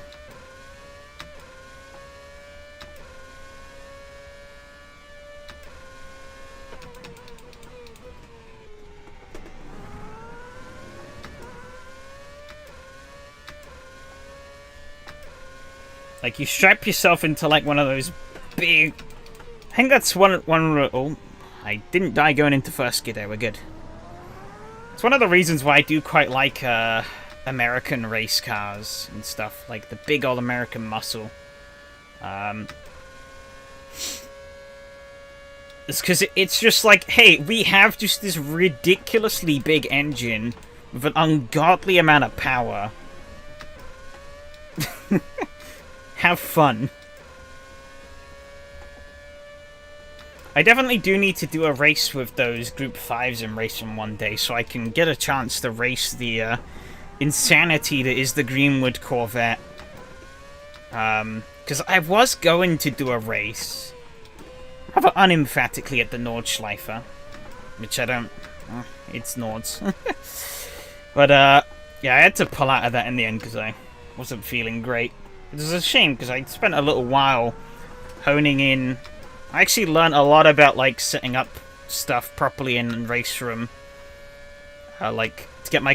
I actually did, like, a lot of changes to my controls and stuff to really get Race Room feeling better. And I was gonna, like, hurl around the Greenwood. And then my body was like, no, you're not gonna do that. And I was like, fuck. Okay, fine. Tried Senna's patented throttle stab technique for F1 cans. Found it really does work. Fair enough. I mean, I guess it would have had to have worked, otherwise he would have never gotten anywhere in Formula 1. Gonna call that best boy. Chevy Monza is also good, yeah. Actually, one of my favorite races in Race Sim so far has got to be when we did the, so we did kind of like a mock Bathurst race. It was a 100-minute race using the Mustang and Camaro GT3s. But what we did was we removed the traction control and anti-lock brakes from them. And oh boy, those cars flip on a dime. They go from being, you know, a GT3 car to an absolute workout. It's like a completely different car. That was a lot of fun, trying to tame those beasts over the mountain. Icing on the cake was that I actually won that event over some really fast guys in Race Room.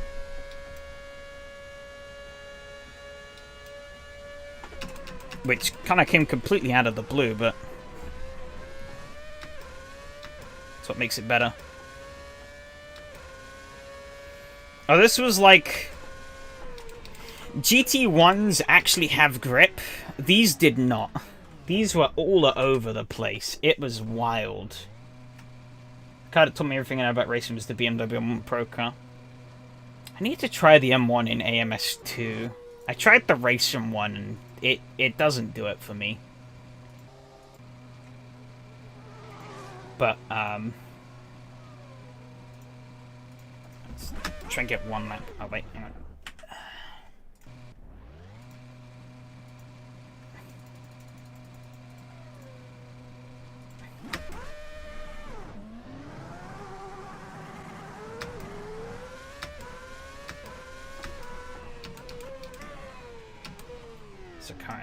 into the turn.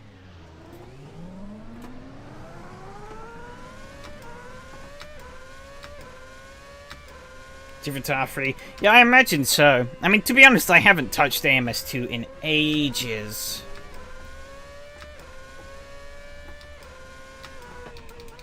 I keep telling myself, one day I'm gonna play AMS2 again. One day I will. And I just don't.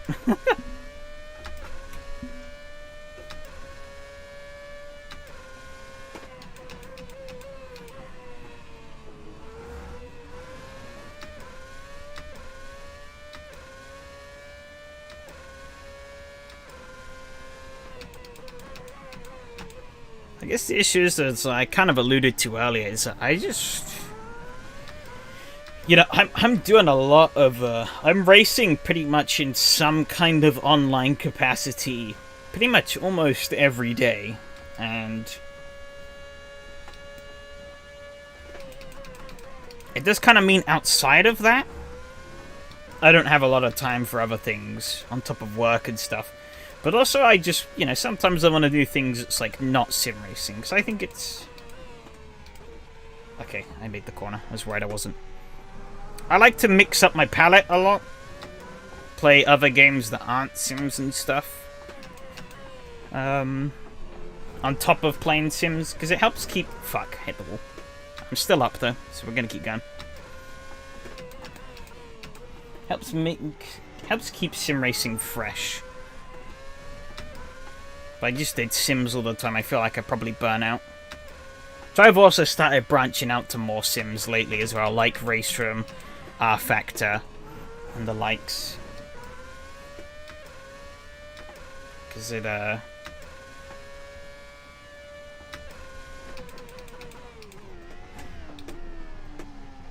helps change things up a little bit. Oh man, GT3 Aspire mods at ACC every day, bro. Give ACC good for sweetback and physics, and I wouldn't. I would take it over nothing, but wow, yeah, almost a second up on the super softs, Jesus. I don't think I gained any grid spots, but we'll see. I don't know how much fuel I'm gonna need. 26 minutes. It's like gonna be 24 minutes. That should be enough, I think. There's a bit more stop and start, I think, than Silverstone, so...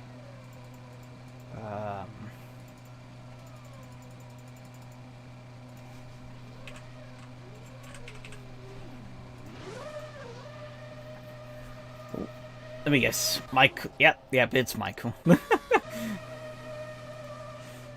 Always a showman.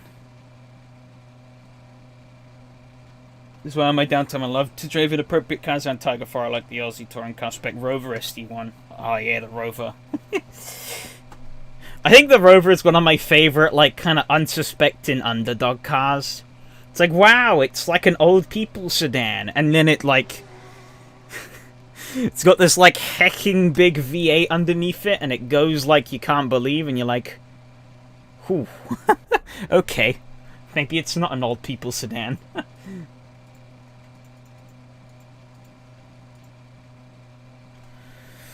Ooh. Michael out-qualified me, bastard. Are there any Ferraris? Yeah, there's a Ferrari. McLaren, Ferrari.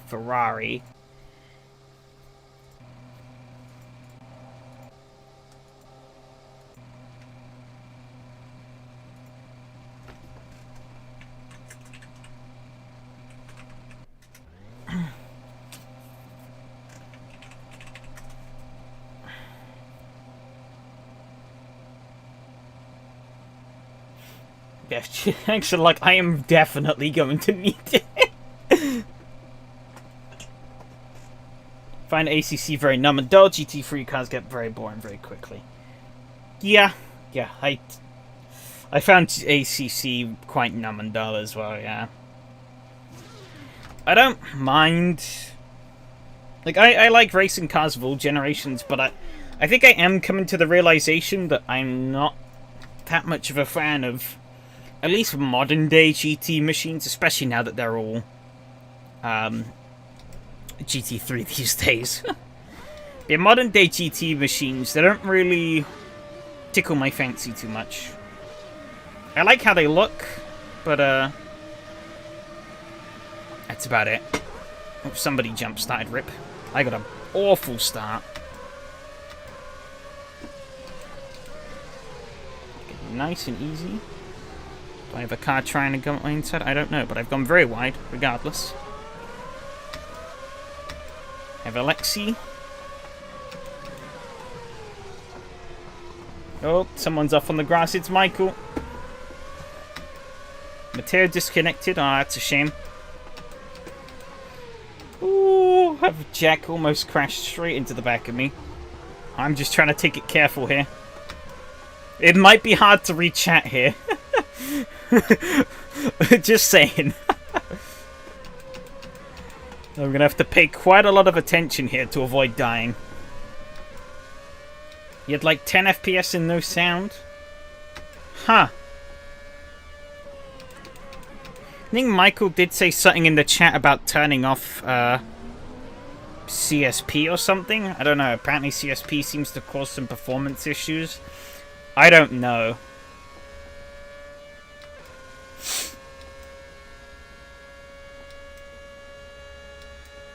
Yeah, they're over. Yeah, GT3 is like massively overused. That's one of its biggest problems for sure. Damn, the car's ahead of me on the softs. Really? Have I made a mistake going on the mediums? Or have they made a mistake picking the softs? I guess we'll find out.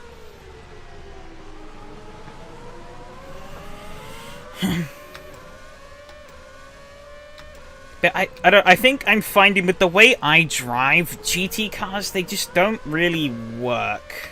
Like modern day GT cars, like GT3s and GTEs. Because they don't really have the grip that I feel like they have. And so they usually end up just feeling very underwhelming and quite clumsy to me.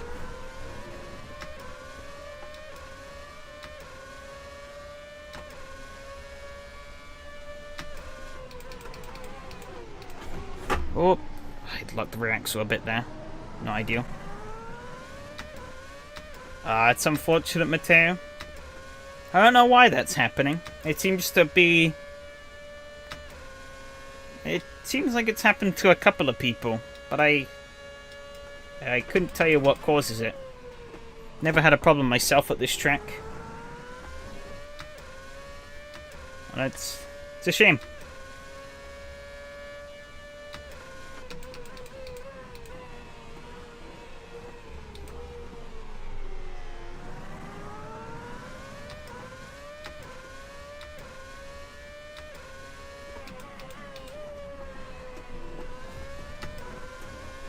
Oh, I'm in the wall a little bit. Just buried my foot too hard in the throttle. Doesn't really seem to be affecting me too much, though. No, the car is not CSP dependent. I am not running CSP at all. This is pure vanilla AC right now.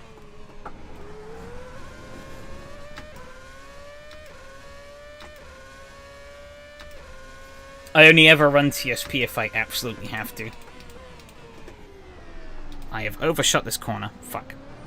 Yeah, it's still good. This button never works. Yeah, it looks fine.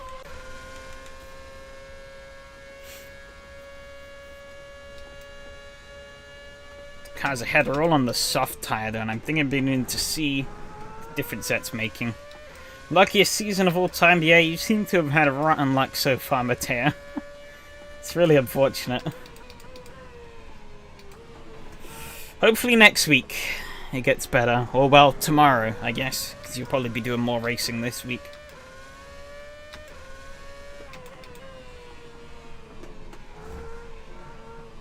God, yeah, that curb on the switch to the left in that chicane, it's really raised. You hit that wrong, it just spits you straight into the wall. No room for error.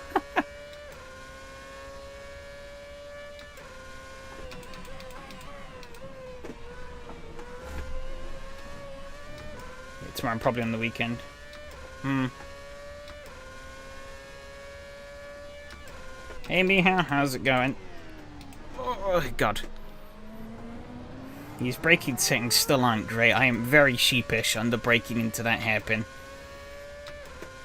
I noticed earlier I'm at like 96%. And it's still a bit sketchy. Oh, that's a bit. I have to be so worryful of these curbs. Oh, almost wish I was driving this track in the little Skoda. It could actually take the curbs. This, not so much.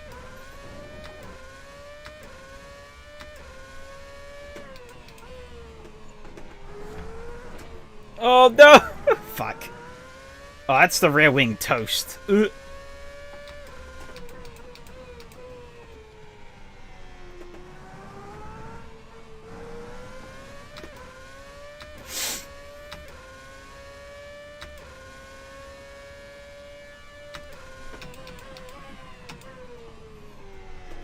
Gonna have like 5 incident points at the end of this race, even though I'm on my own. Slipstream is useless with the Skoda. I disagree. However, it is entirely dependent on your gear ratios. If you have a gear ratio that is able to make advantage of it, then it is useful. If not, then it is useless. Only expected to T with these cars. Instead, use slipstream or better corners. I mean, if you're on about turn 1, the issue was that you made a lot of mistakes through that final turn. You left a lot of doors open. People are gonna take a door if they see it.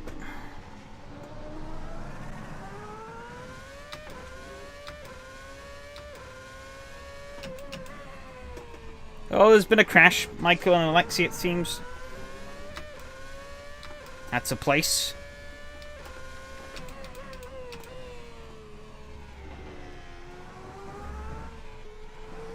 T1 too wide, not working great in this car. Too much speed, please.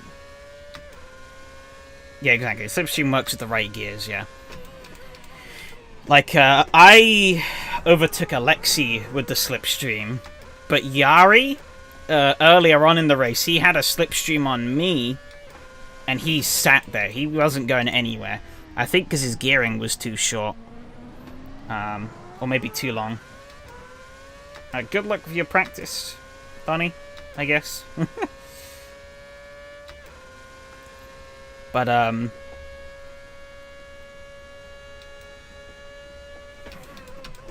yeah, the gear ratio on that little Skoda is definitely about compromise.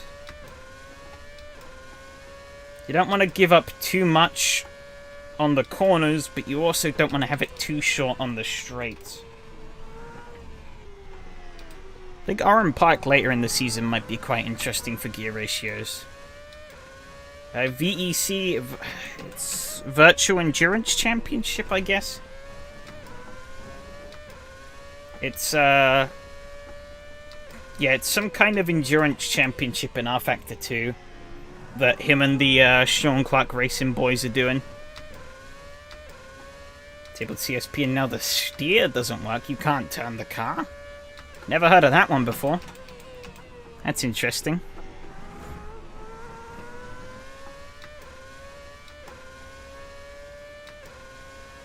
You know, even with a completely smashed rear wing, this car's still driving fine.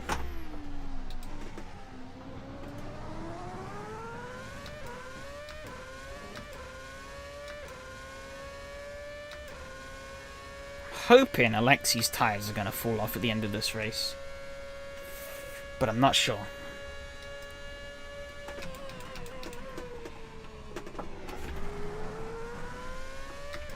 He is on the softs, yeah.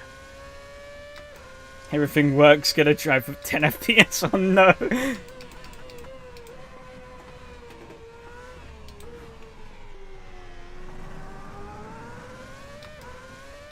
my screen got my settings increased, something bug. Yeah.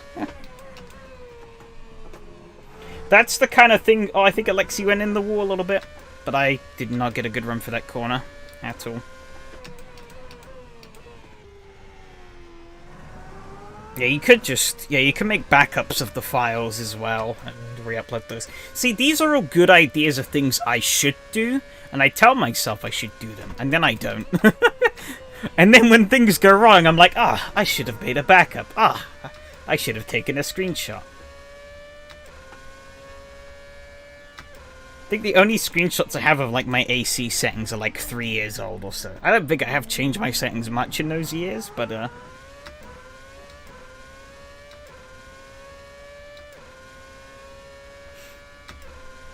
they are still quite outdated.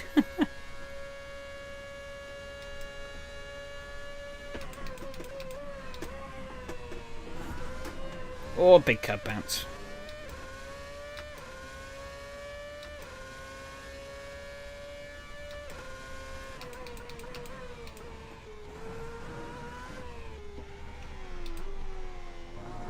I disable whole CSP and not only physic tweaks. You reference... But his car doesn't have any physics tweaks. His main issue is nothing to do with the car, it's that the track... There's something with the track that's making it run at like 10 FPS for him. I don't know. I saw Michael said in the chat about turning off CSP, but I don't know. Seems like the wheel command was not recognized well for some reasons. Works with CSP without no. Huh, interesting. And this is like a high polygon track, maybe. It's not the most optimized track mod ever made. And as you can kind of tell, it's also not the most finished. It's kind of half and half track mod, you know. It's completed enough to be raceable, but it lacks that polish. I think this is also quite an old mod as well, which doesn't help things. I don't remember when this came out, but it definitely has that kind of quality. It kind of has that feel to it that like really early AC mods did.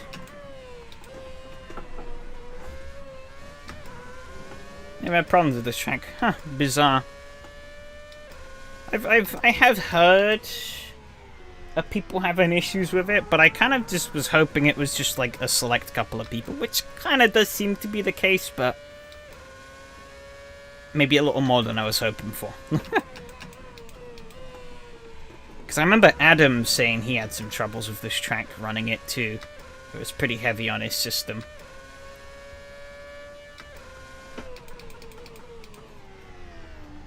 But yeah,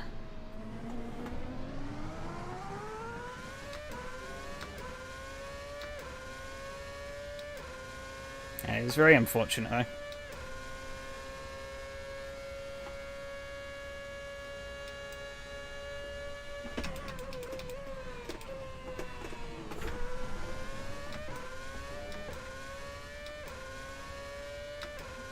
God, yeah, these soft tire runners are just running away from me. I don't think there's really much I can do.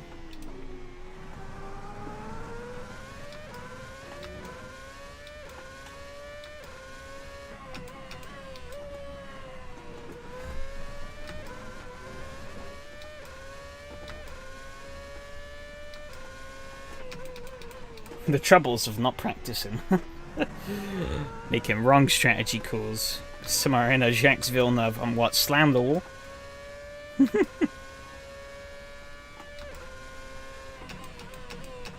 Well, there's a max speed parked in the chicane, and he's disconnected.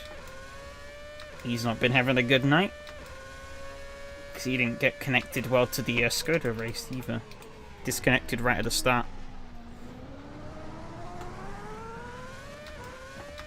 Seems like he might have had an incident with Josh, though, because now Josh is the next car down the road, rather than Alexi.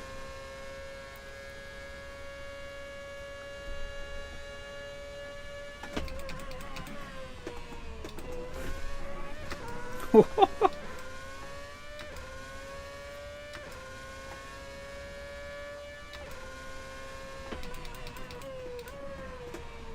curb strikes are just ridiculous.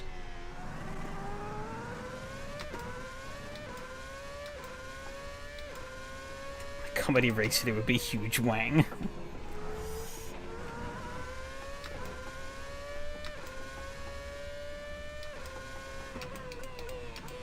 Are you crashed with Josh or Max? If it's you, then oh no.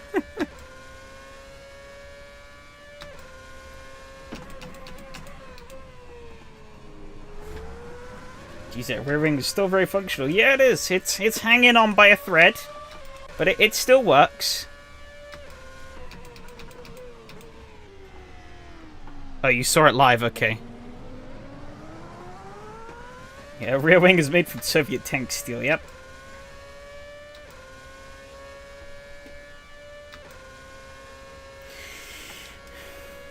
Thank you, Mateo.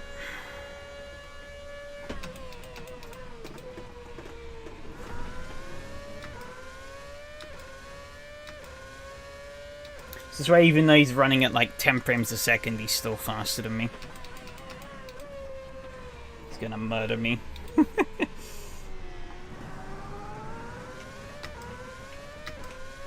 Just gonna check what tires he's on, but then I realized he's like several laps down, so he'll be at the bottom of the board.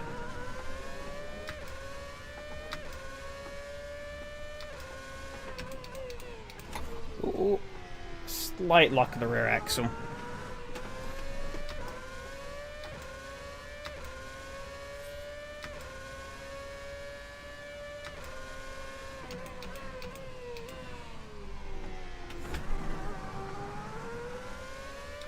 I might have to let him back past. But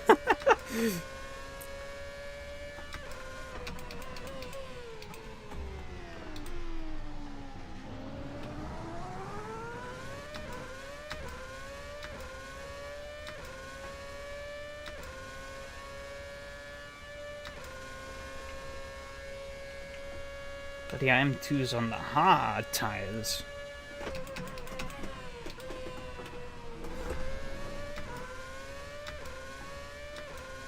It's an interesting choice.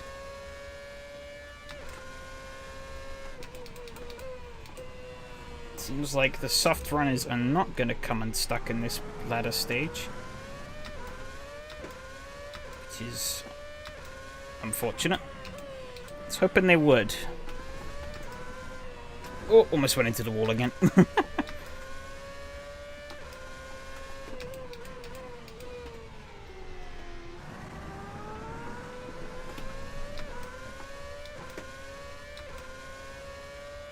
Oh, yellow flag out.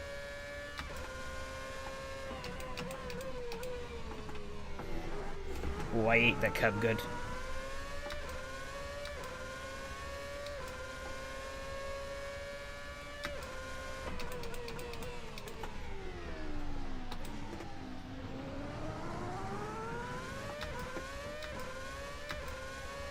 Called a friend jokingly a blasphemous butthole for driving a 787B pretender to the crown of Le Mans.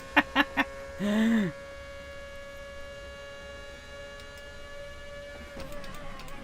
mean, it did win the crown fair and square. It's just not as good as people think it is. Albeit, in hilarious irony, I think that's the one and only time a rotary has won a race on reliability grounds.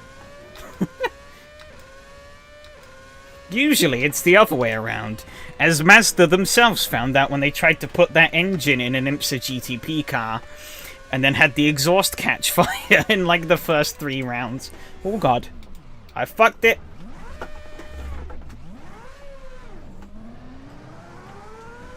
Sure enough.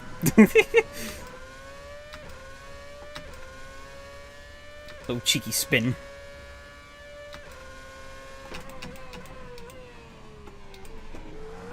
Yeah, reliability and not words that go in the same. Yeah, exactly.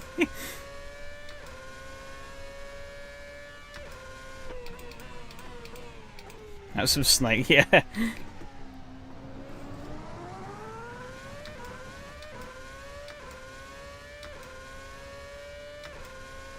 I guess the advantage that they had were probably that the others were just pushing each other so hard that they were all blowing up. Well, I guess, yeah, it was the start of that new 3.5 litre formula, I think. So I guess some of the teams are probably experimenting around with that. Probably hadn't quite cracked the code yet. Speaking of, I was thinking 3.5 litre engine, obviously about like the Formula 1 V10s and stuff. One little interesting nugget I learned, which actually makes perfect sense, is that the Acura LMDH DPI car actually uses the same, albeit probably modified, engine as the IndyCar, as their IndyCar engine. Which, you know, on paper makes absolutely perfect sense. You get more mileage out of the engine, more data, more development time. It's a win-win-win. Also more cost efficient because you only make one engine. But it's a pretty cool thing. I didn't actually know about that.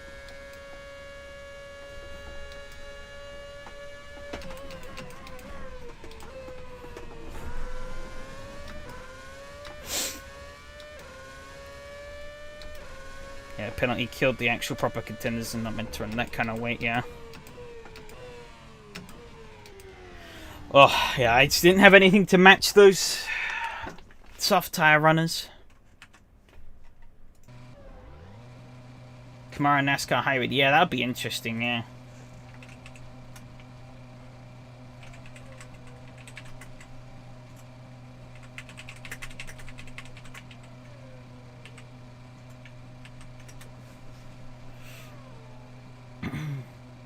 Let's go fastest lap. Cheeky bugger, eh? Yeah, there you go. Fastest lap of the race.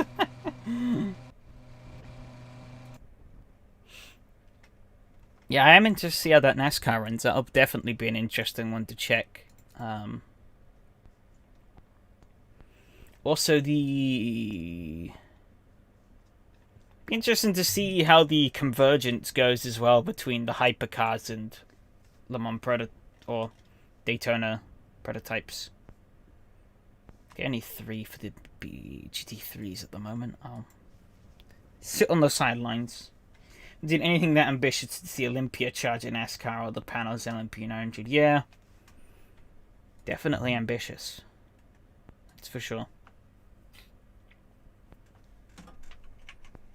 But I mean, those engines are designed to take an absolute pounding. Those NASCAR engines. So, yeah, they're designed to run for 500 miles straight at like full crank. So I'm not surprised actually that the engine would be able to handle Le Mans reasonably well. Hello, Alexi. How's it going?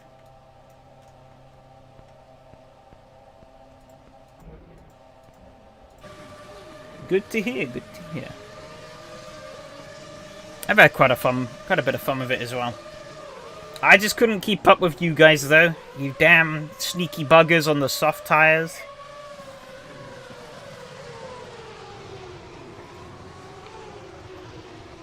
I made the mistake of running the mediums. I didn't know we could get away with softs. So. Oh, Michael the cheat. Look at him. Actually, he doesn't actually gain any places.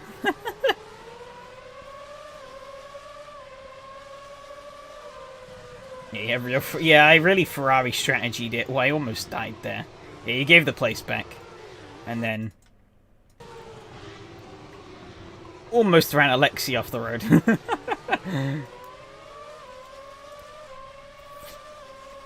But as I almost... Actually, let's see how close he got. He got very personal there. Ooh, almost overlapping. Actually, I think at AC that probably would have been a hit if they'd overlapped. Oh yeah, Karma did bite you later.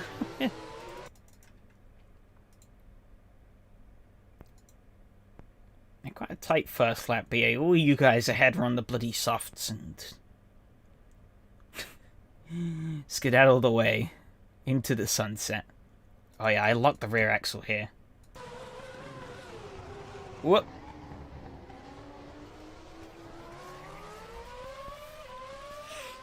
Ferrari strategy plus Williams monetary woes. So you're parking after turn 2 near the end of the race. I want to see my cheeky little spin as well. Did well to keep it, just spin around for a while. Oh, is this the first wall tap? I think it was, actually. Go back.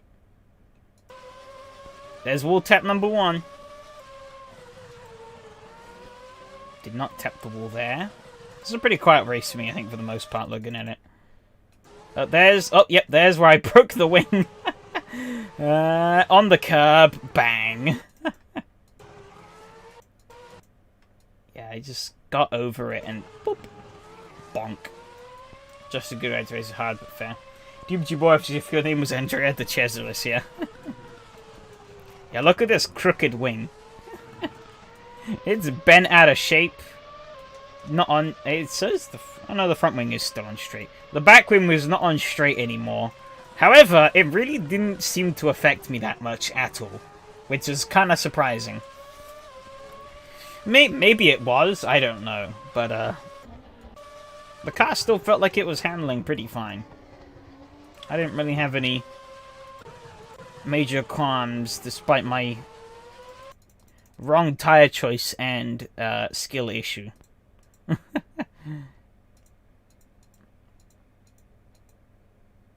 Where was it? Where did Michael die? Let's see. Where was that even? I got past it already. It was into here, wasn't it? I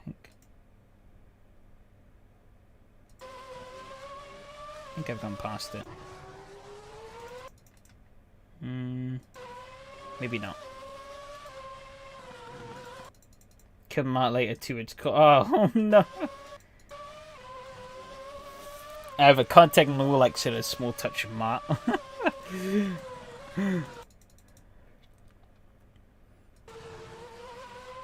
I swear it was.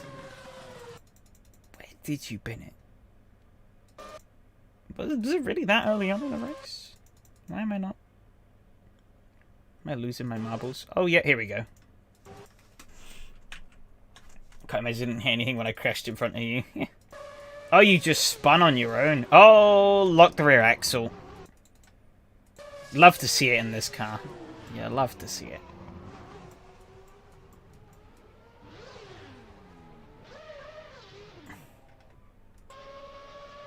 Where am I? Later on in the race, yeah, I got past. Well, Matteo let me by. Let's just see. Was it second last? Yeah, second last lap. Here we go. Nice little. I come into here. Oh,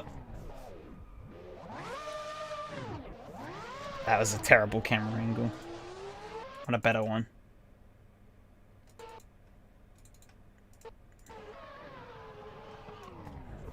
These are all the same!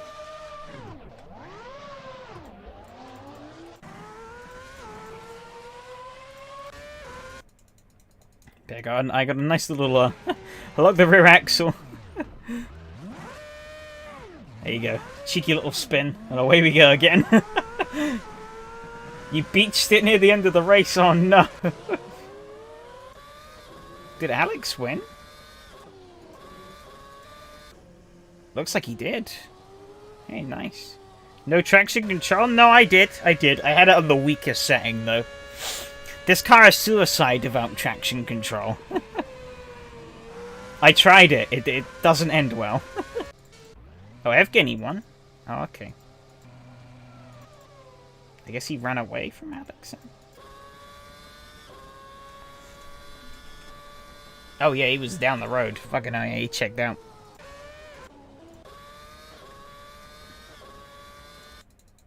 Let's see, where did you beach here? I want to see what happened here.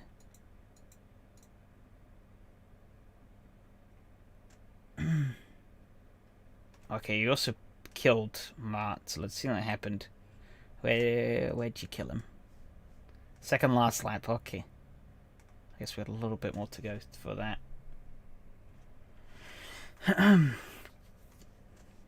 Oh, did he get in the Wall of Champions? I think he ate the Wall of Champions. Let's see. Oh, he did! Wall of Champions.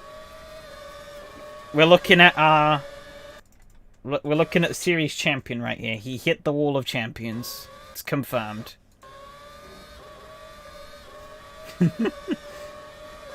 Oh, Michael going for the send. Oh, a little bit deep. Made it.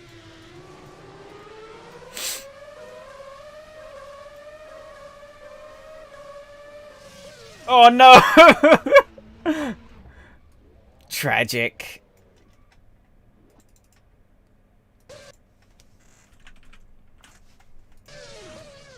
Where did he go even?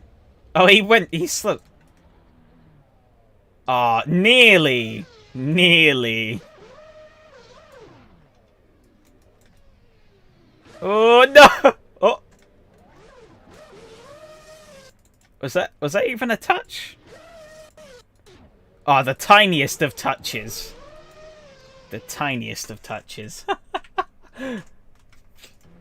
You got stuck on the curb. Oh no. Oh, you got through. Is it further down where you got stuck on the curb?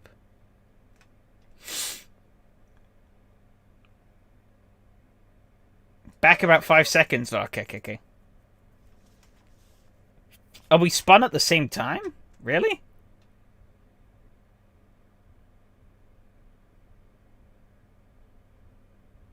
Oh yeah, we did! You could see that.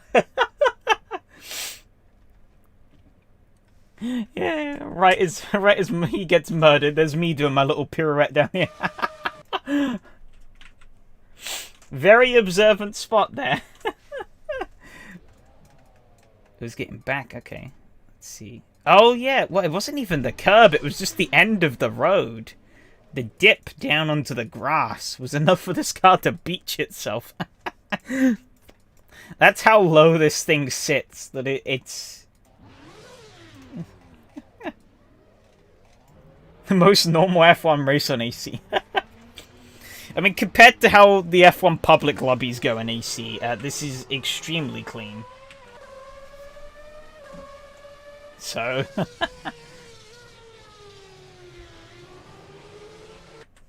Damn. Wild stuff. Let's see. How many people are signed up for the GT3s? Because I haven't done that yet. 6. Well, it's 5 now. We might as well. Might as well do it. The Fez. Get signed up. There we go.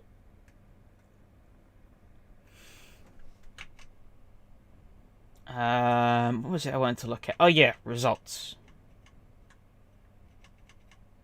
Results.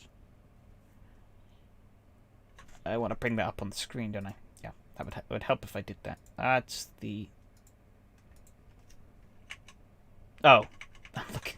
Fuck sakes. There we go. Nothing more exciting for you. Yeah, always good to have you racing, Michael. Look forward to racing next week in both your series and mine. Hopefully Donington proves to be a bit more better. 2 incident points. Yeah, that's fair enough. I clattered the wall twice. Fully deserved. 4 for Josh, 4 for Alex. I didn't see what happened with Josh. He got killed by Max, didn't he? Oh, Bart got 8. That's unfortunate. Michael with 4. Jack with 5. Matteo with 3.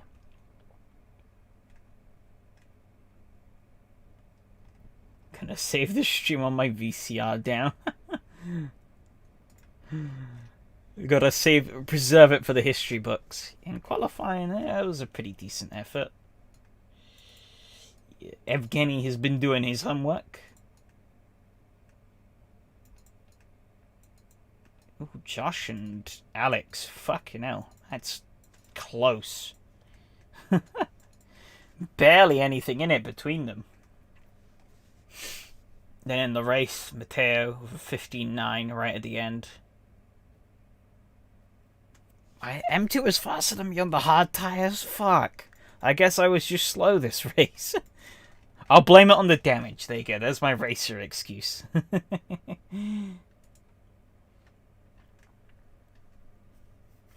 Everyone is just the same without Murray. Yeah, kinda. But, as they say, unfortunately, all good things have to come to an end eventually.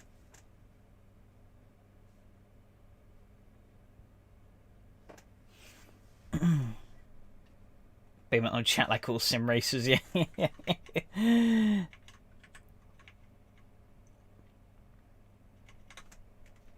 Oh, God.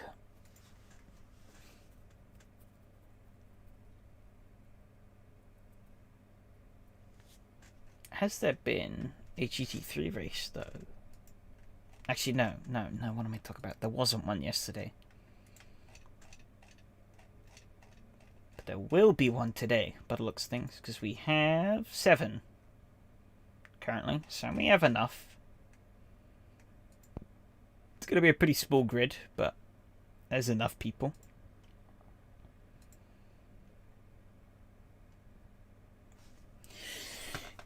Yeah, it's not a great mod, but I think it's the only version of the track that's SRS approved.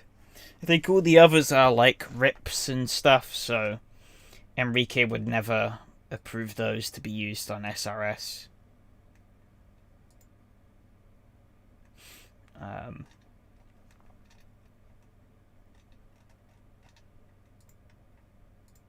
Which is, it's fair enough, perfectly understandable. But yeah, it does kind of cripple options in a way, because most AC mods are ripped. But you know, I fully understand and respect why he decides to do that.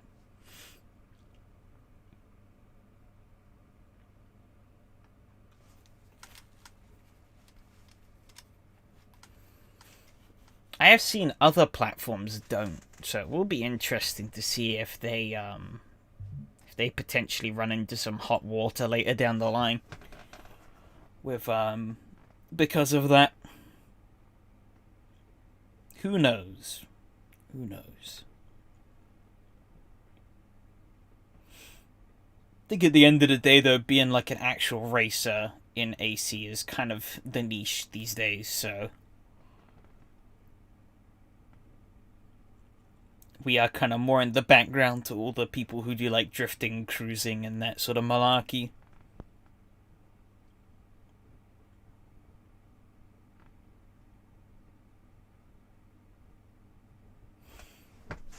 Ooh. How long till the race starts? A couple of minutes. A couple of minutes.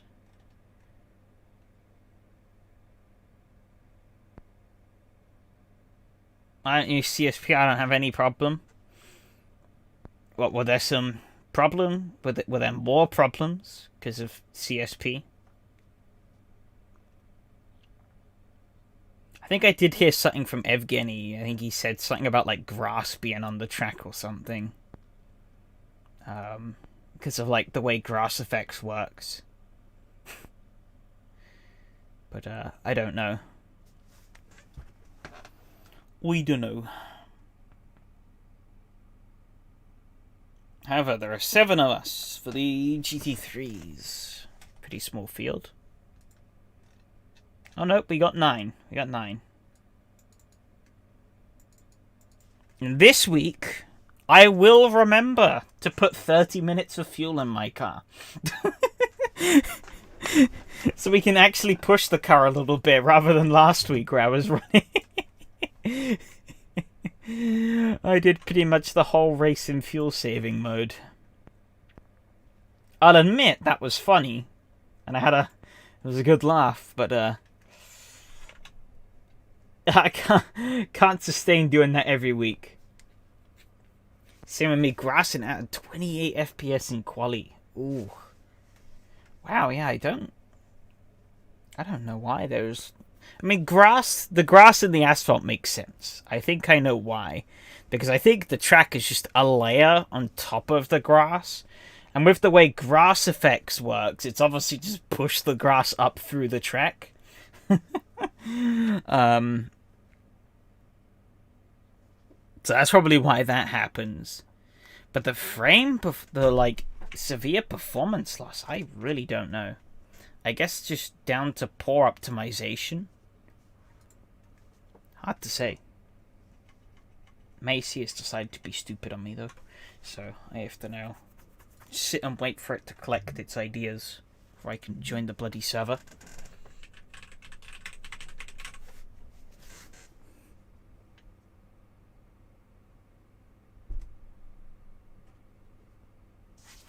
There we go. We are up. Ferrari. 6. So we have 10 cars in the server.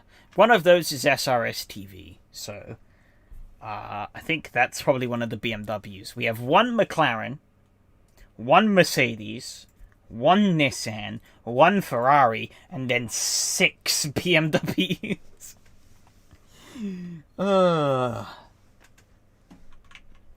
Fantastic variety.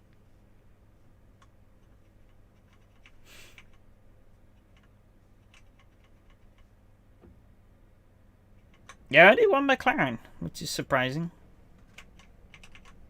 Only 1.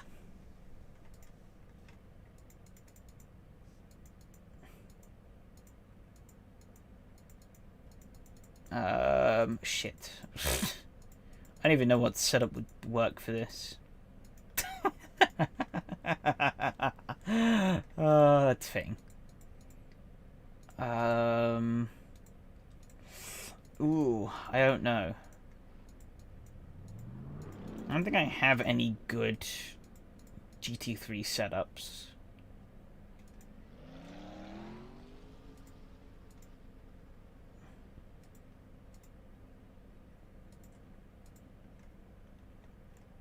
Yeah, I'm just gonna try the one Fred gave me last week for Imola.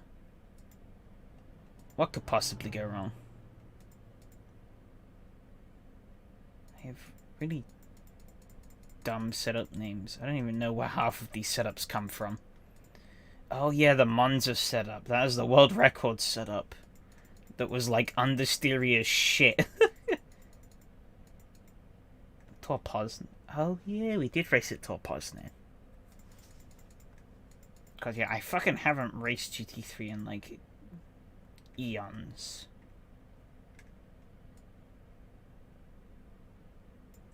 I don't really know if you could call what I was doing last week racing.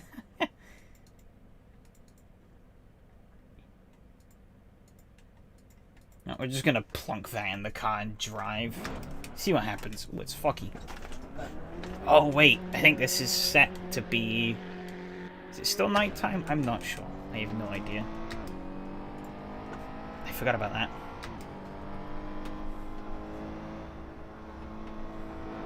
It's dark, I'm afraid.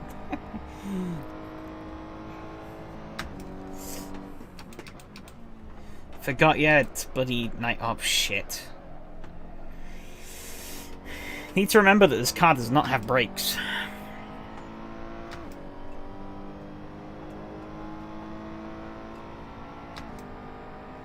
See, last week I got to laugh at saving fuel in this car. This week I get to rage at how bad these cars are.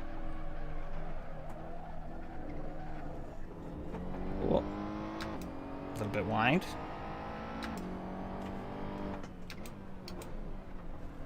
God, this thing just doesn't stop.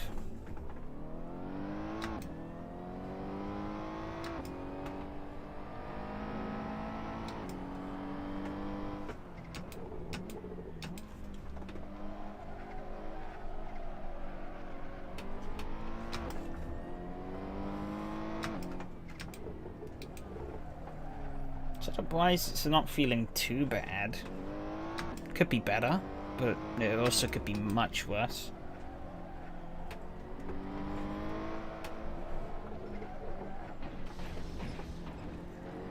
Yes, I am. Fred, yes, I am. I am committed to the Ferrari. Even if I will probably die. The glorious Italian shitbox that it is.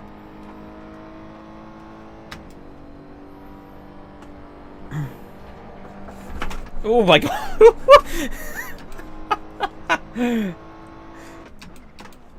Near-death experience. Oh, fuck me, this car does not stop. Might as well be a fucking freight train at this rate. I hit the brakes and it's like, nah, I'm not gonna stop. Why would I do such a thing? It just doesn't stop. Why are the brakes so rubbish?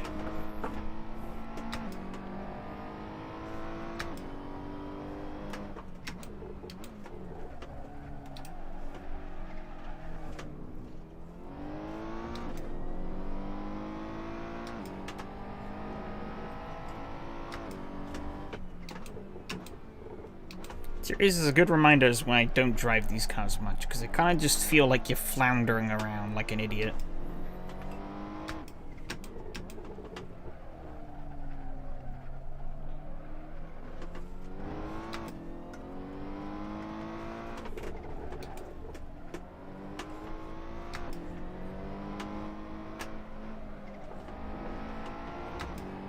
Looks like Silent Hill, yeah. Well, it's also nighttime. However, I don't actually...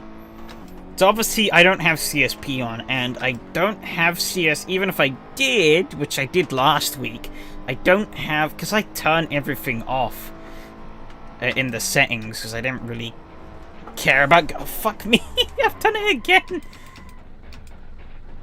Traction control noises.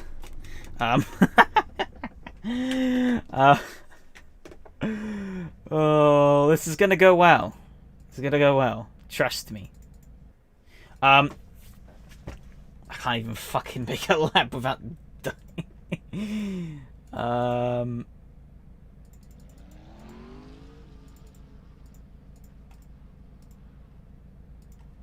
Bong the soft tires on. I wanna, I guess, drop this by 2 and up this by 2. I don't know. Spitballing. I guess we could take this down a click properly as well. We're not going that fast around here. Take a lot of fuel out as well.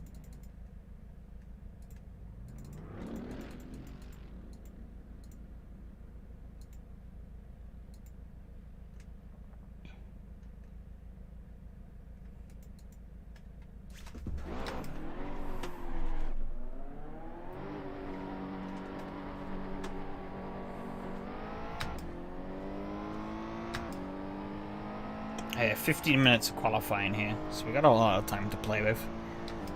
We can really ruin this car.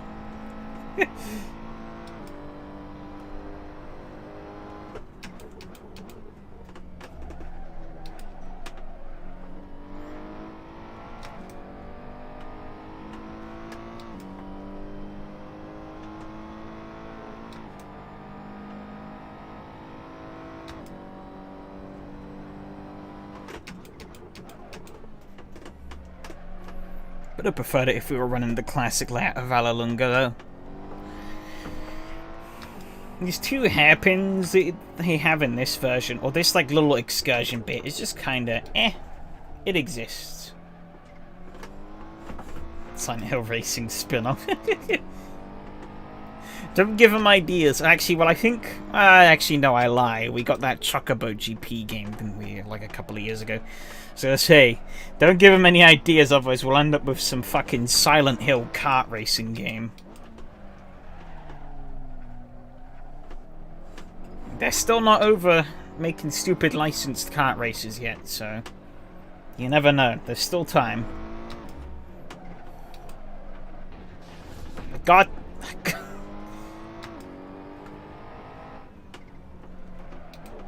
Man struggles to drive car that's designed to be driven by Fucking old rich white men.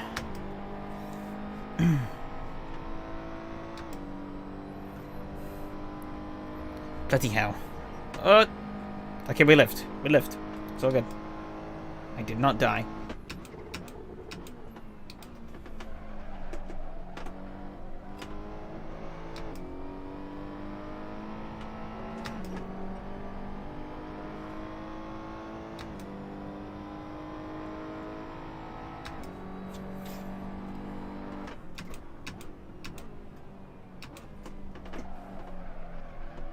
These curbs look awfully shiny in this weather. Okay, we can run out into the AstroTurf without getting penalised. That's good.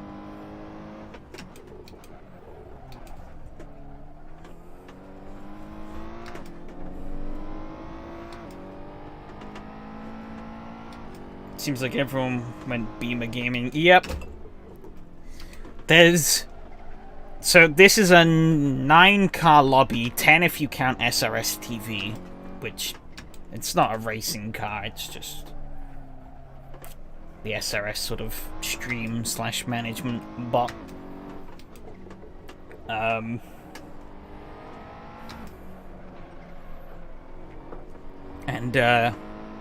that's in a BMW. Then there are 5 BMWs. And then the other 4 cars on the grid are all one of different cars. Beamer is easy to drive, zips fuel and is easy on the tires, yeah.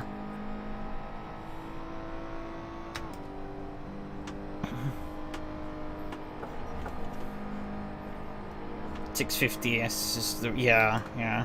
They do have one here.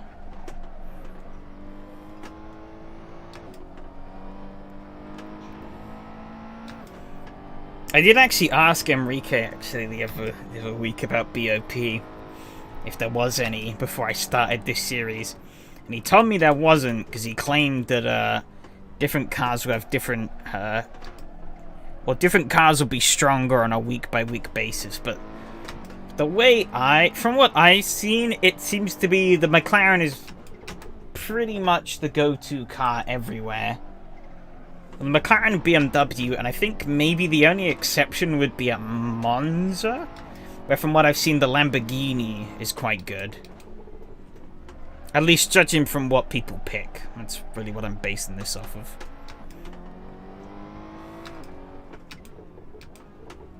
Beamer is so good on the tires, though that on some tracks it can do softs and everyone else has to do mediums. Huh. Will that matter as much, though, without boosted fuel and tire wear? Shouldn't do, right? Or as much.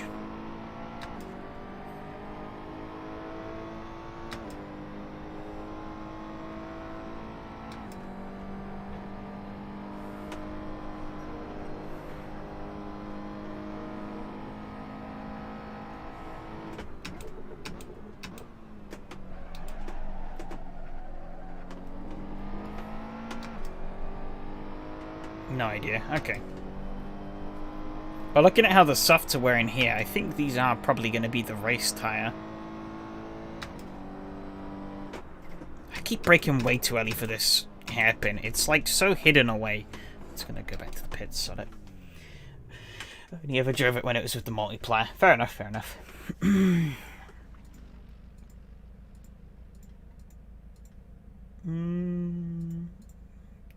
Dial this back 2 clicks. Fuck it. Yeah. Maybe take a click off the rear wing. What was that I wanted to... Fuck, wasn't paying attention to my pressures. I guess 2 down on this one.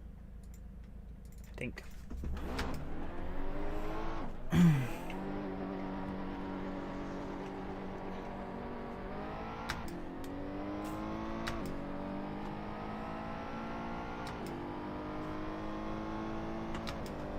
A lot better overall the F1 race. Yeah, congrats.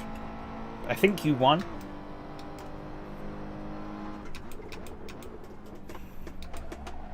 Yeah, you crafty bugger. I Ferrari strategied myself, and I put medium tires on what seemed to be a soft tire dominated race. I also hit the wall a couple of times, which didn't help. But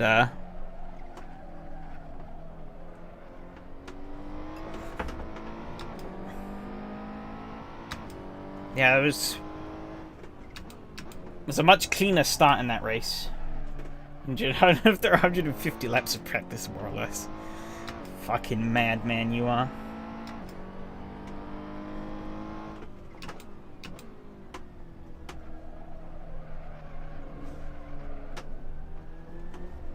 Oh, wasn't really paying attention, not too much.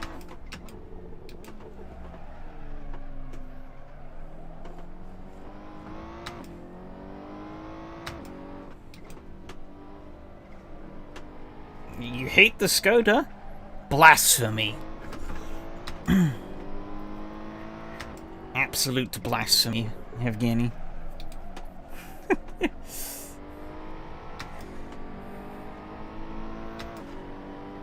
Skoda's fucking amazing. H-pattern not your forte.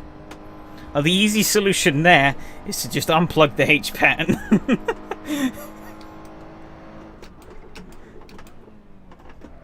Then you could ignore all the issues of a H-pattern.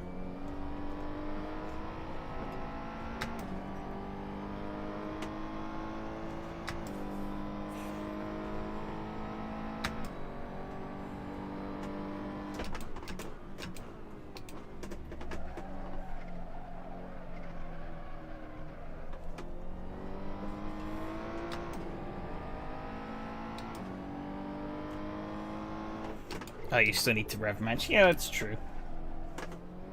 God, 2 hairpins, just kind of the most average turns ever. I mean, I guess it's fitting for driving the most average cars ever, but oh,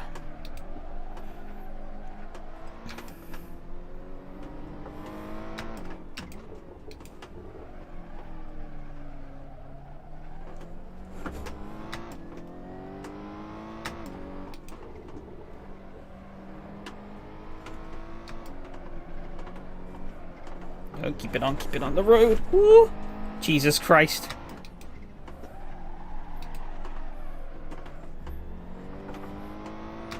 This lap was atrocious. However, I'm still 7/10 up, so I'll take it.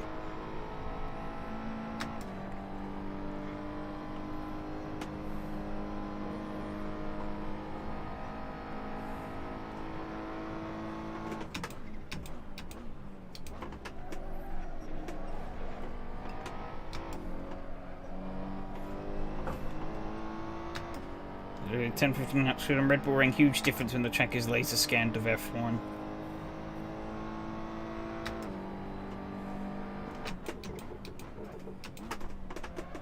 What do you mean by that? A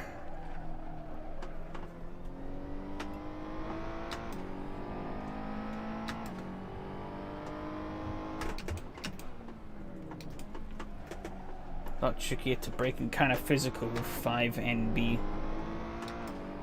Or 5 Nm of torque.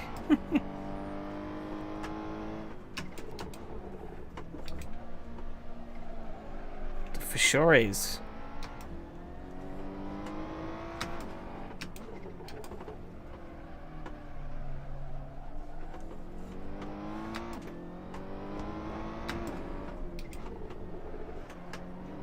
I am still on plucky old Logitech though. So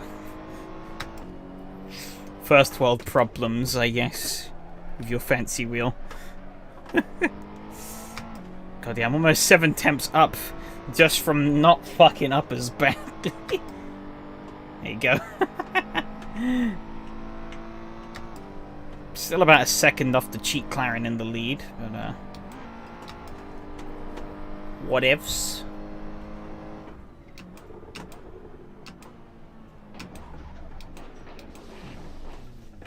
This thing does not stop.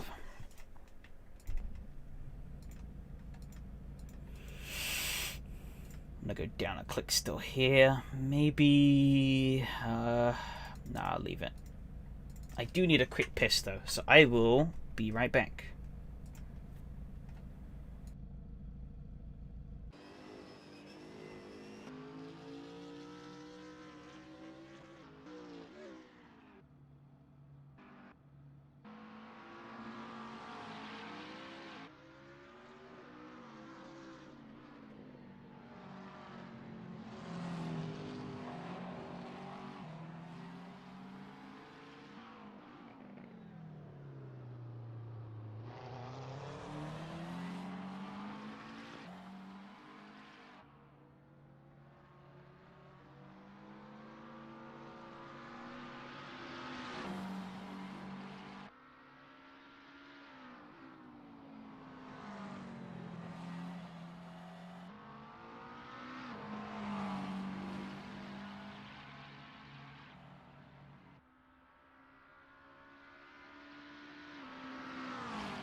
I swear to God, I am so...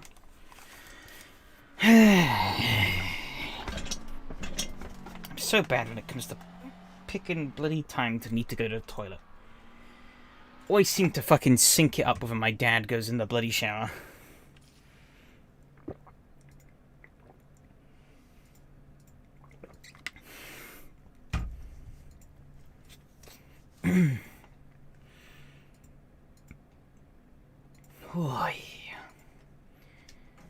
Alright, let's see, how much fuel am I gonna need? I'm gonna put 40 in. Oh wait, this is half an hour race, isn't it? Almost did it again. So should to drink more water. Yeah, I just did.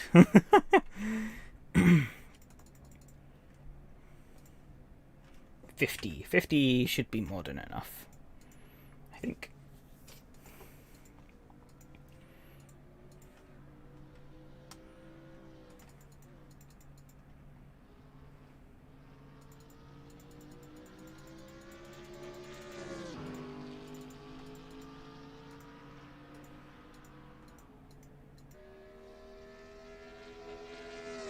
Imagine under fuel. Oh, if I fucking did. The scenes. The scenes.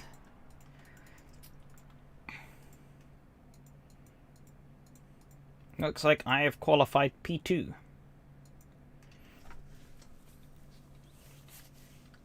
Ahead of the sea of BMWs.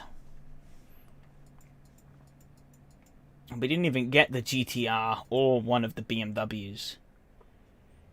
So it's 4 BMWs, 1 McLaren, 1 Ferrari, 1 Mercedes.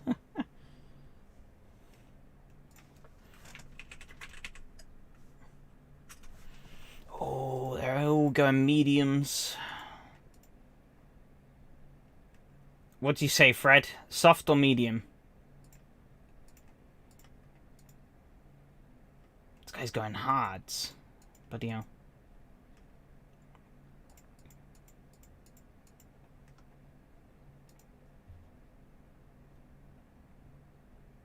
Prob med? Okay.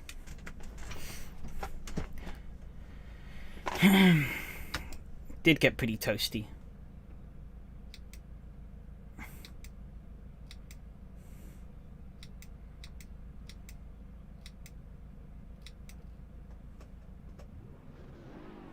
Mediums if you're fluid driving style.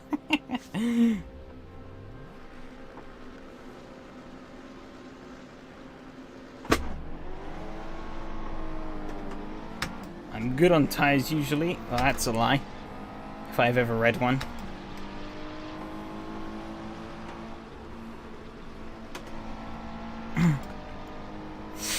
Aurelian is going to come in with the sand up the inside.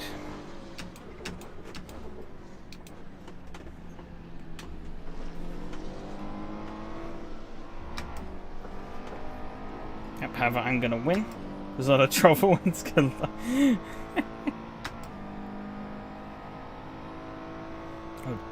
Jorges has taken it. Lead of the angry swarm of BMWs that I have behind me, and 1 Mercedes. Believe it or not, there is a Mercedes in that angry pack of bimmers. Somewhere.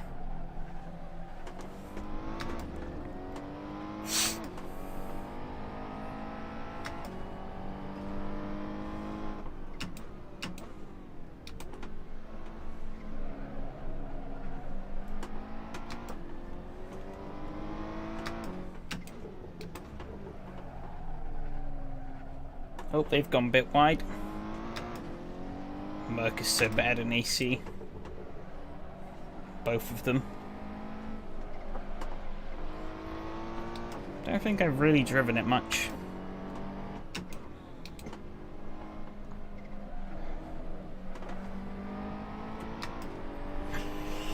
My go-to has pretty much been the Fez.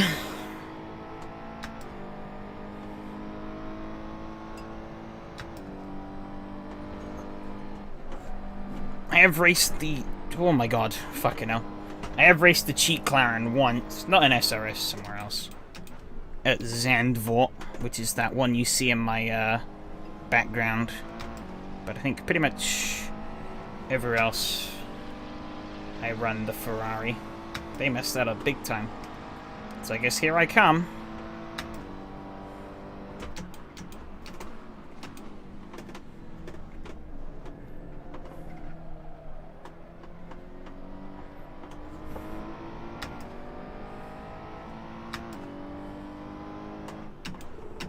They're really gonna try it.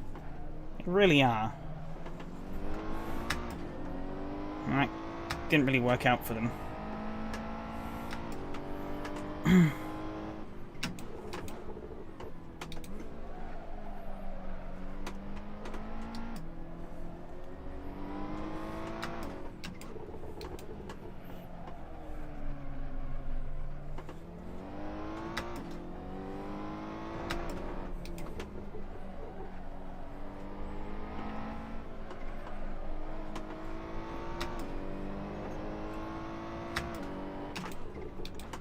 I could technically be a right menace and turn my lights off. Yeah, the Fry got talked to, yeah. That was fastest lap of the race there, apparently. I guess the previous fast... Well, I guess this is lap 2, yeah, so... However, look at how we've left those Ferraris in the dust. Or Ferraris? The BMWs, sorry. They're gone. I think it's definitely going to be between me and this McLaren.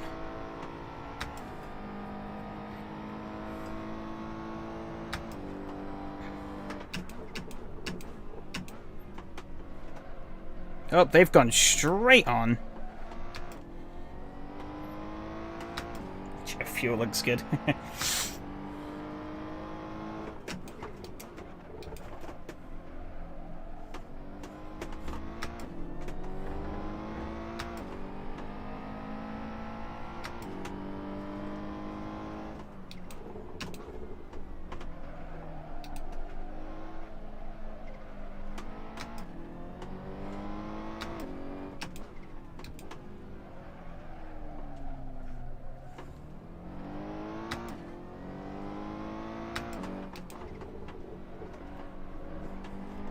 Actually, philosophical debate time.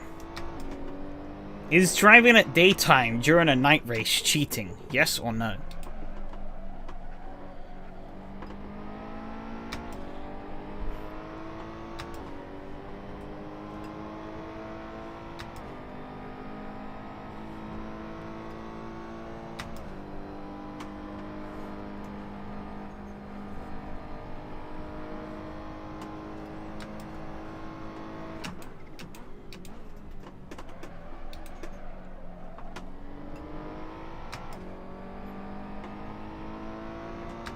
Kinda, unless it's for FPS reason.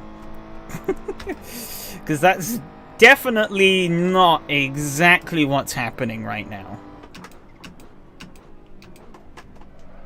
However, the thing is that I don't have CSP configured to... like, even if I turn it on, I don't have it configured for day-night stuff, and I just really can't be asked to go through the 7 bajillion settings it has on offer to go and figure out which one it is for nighttime.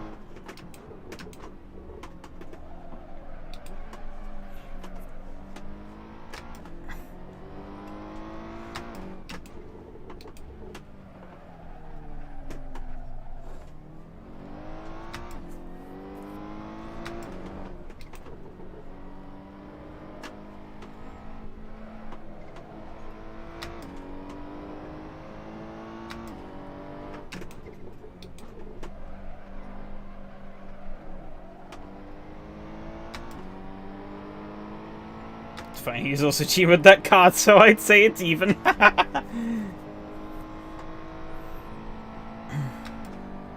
He's probably going to have me eventually, unless he makes more mistakes. He's definitely faster. Surprised how well the setup is working.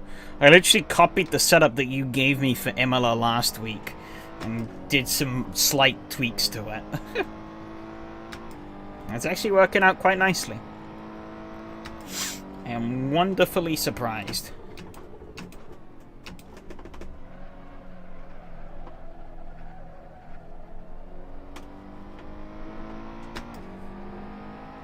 Do we know which tires he's on? He's on the mediums. So am I. So no tire advantage. Well, Italian check is the same, apparently.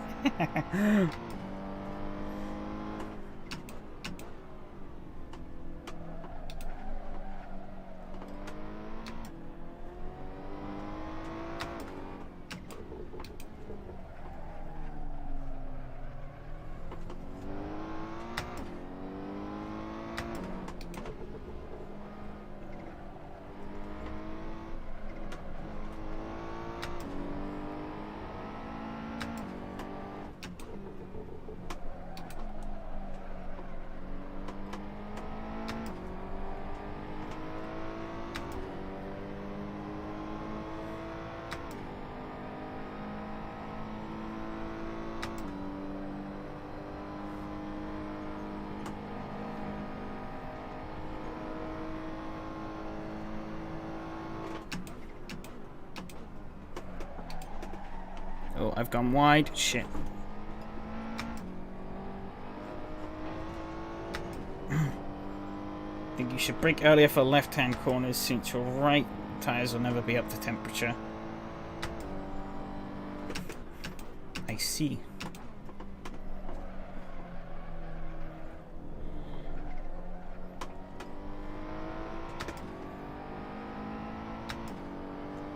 Could definitely try. They must have made some kind of mistake though, because they haven't really closed up as much as I expected them to. If anything, I don't even know if they've closed up at all.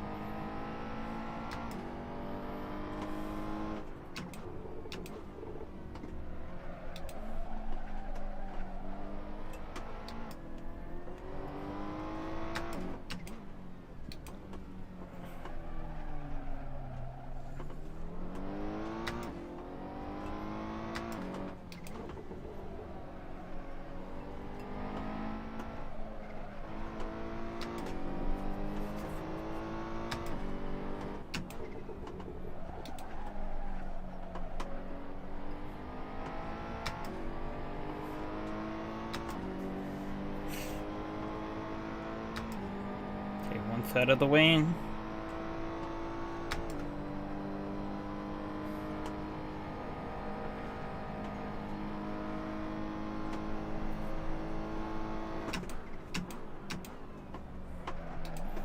I think unless I bin it, I think I'm pretty much guaranteed second place here. With the current pace we're running, even if I don't win.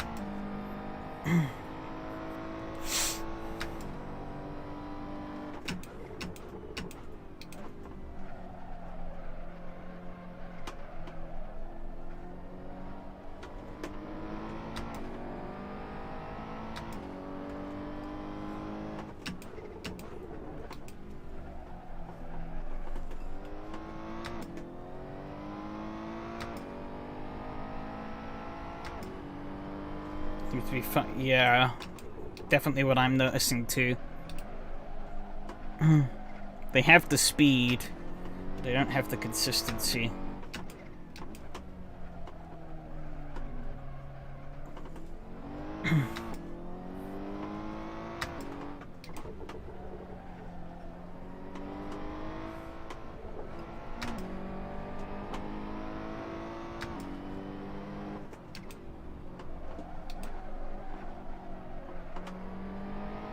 Quite an easy track to make a mistake out. That guy without vision. Wonder why that could be.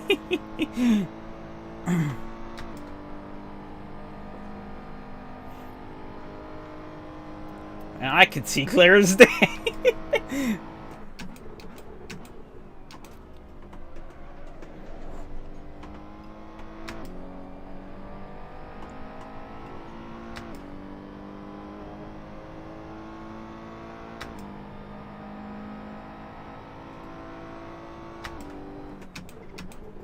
I braked way too fucking early there. Whoops. Oh well. Might so maybe helping up to that point. I don't think racing in the dark is that bad though. I mean, I haven't done a lot of it, but I did experience some in Factor 2 racing those GTEs. We did do a couple of night running. We did do some night running. Fries do sunbeam technology. Oh, no, I didn't find it too bad there. As long as your lights work fine, then should have no issues.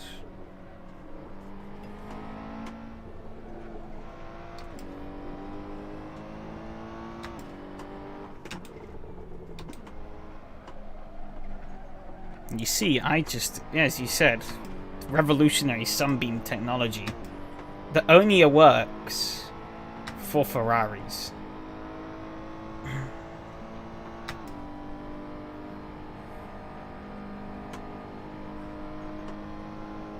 Okay, we're halfway and looking at the tire where I guess maybe it would have been, or is the wise choice to have run these mediums.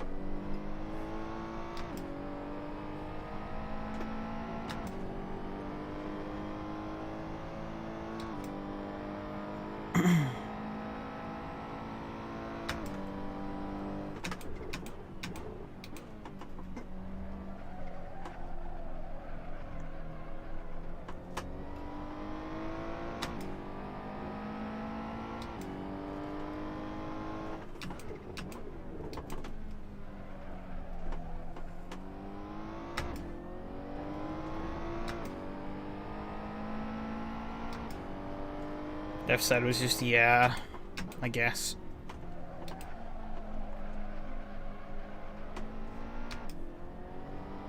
But yeah, probably. You're probably right. Also, this is quite nice, gentle, and consistent.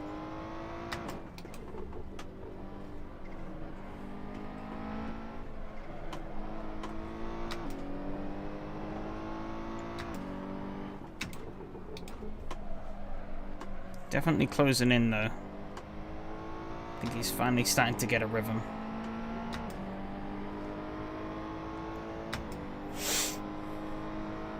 Not quite actually. He's 2/10 slower. Well, he's 2/10 quicker than me, but which isn't a lot.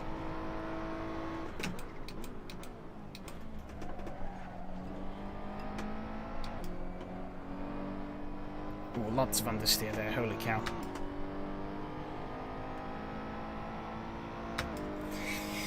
Well, halfway in.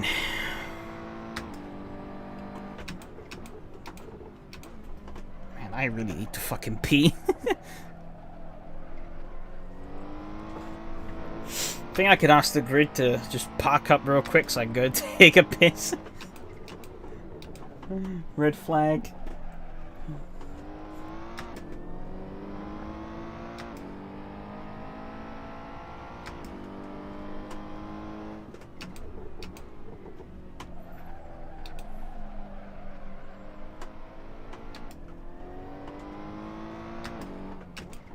Real Travis pissing their pants during the race. be immersive. They're definitely closing in now, though. They've gotten this shit sorted. Because I am not that far off my best. Only about 4 temps off at the moment. They have proper reeled me in.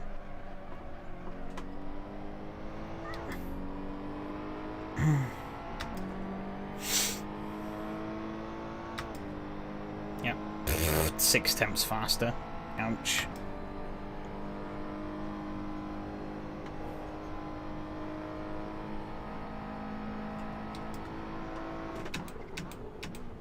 I seem to have the advantage on these straights.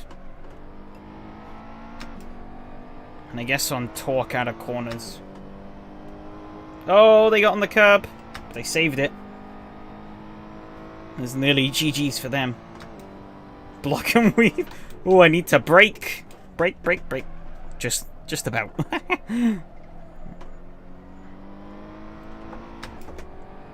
Actually ended up being 2 temps up through that corner. I had 2 more efficient trigger and pit speed backgrounds. Fucking hell.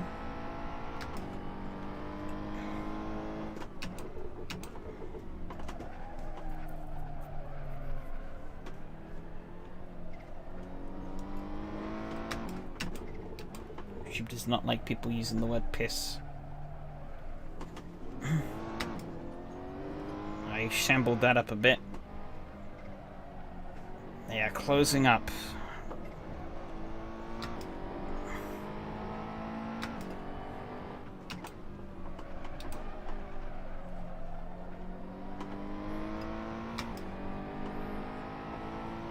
Did not do a good lap there at all.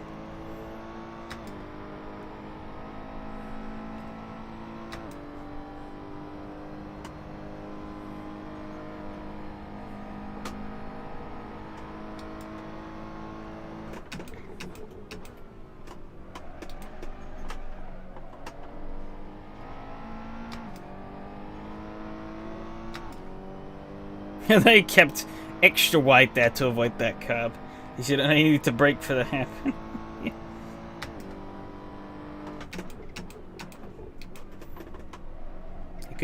Good snippet of knowledge there. They are definitely beaming down on me now, though.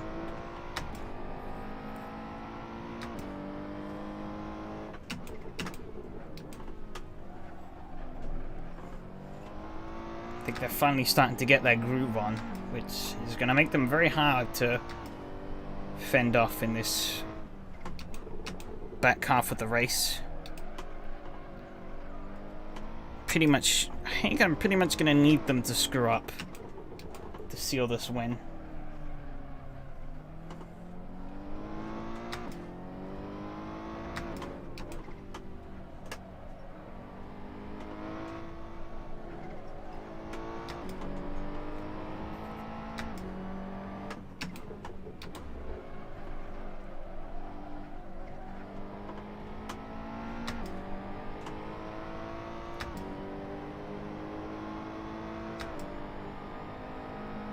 Ever so slightly faster there.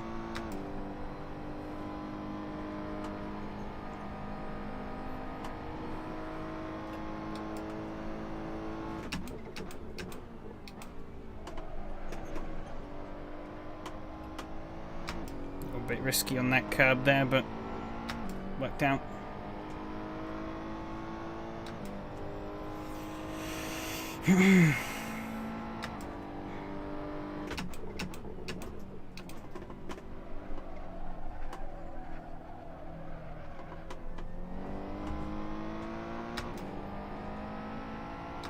Ten minutes to go.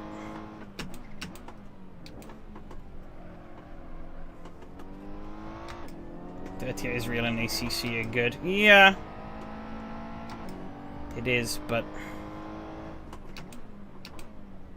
there's only so much it can do.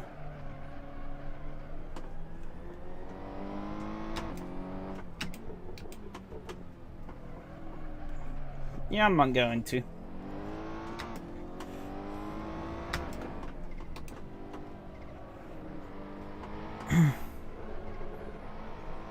I'm going to try and hold on to the lead for as long as I absolutely can. But if it comes to it, you know, I will take a P2 quite happily.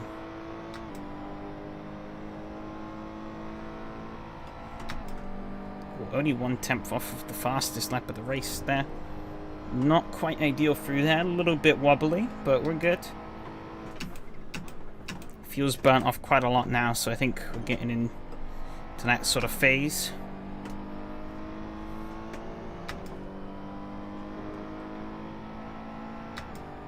If it comes to it, GT3 gonna GT3, maybe. Hopefully not.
Seven and a half minutes. According to that, it's going to be about 5 more laps.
Hey. Okay, 6 minutes. 4 laps to go. He just set a new fastest lap of the race. Get him racy now.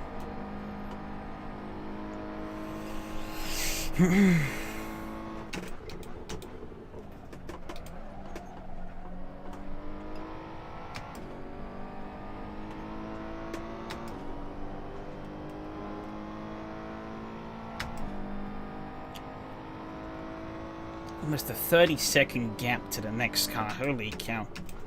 Okay, maybe not that much. I don't know. It's hard to tell with AC's real time when cars get spread out.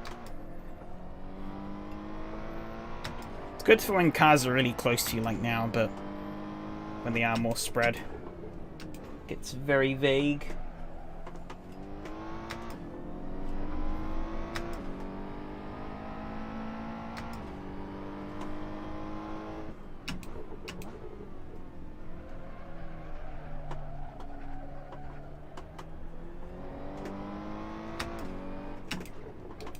Holding second gear out of there is definitely the play. I've gotten the throttle a little early. Shagged away any advantage I pulled through that corner. Just put them right up close now.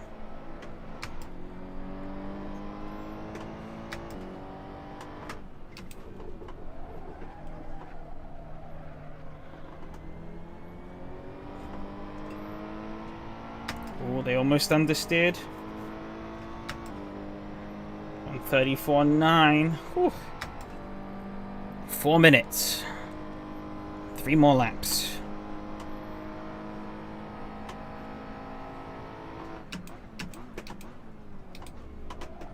They are dropping the gauntlet now.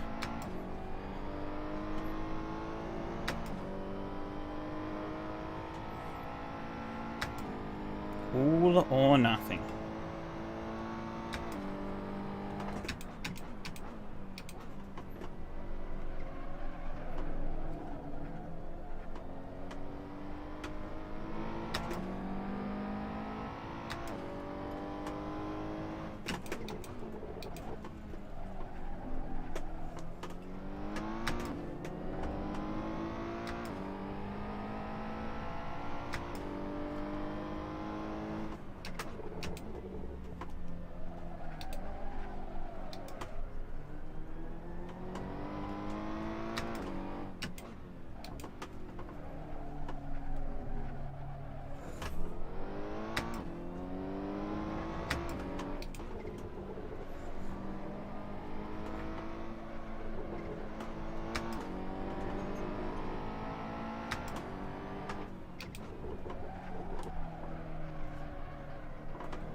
Two laps to go.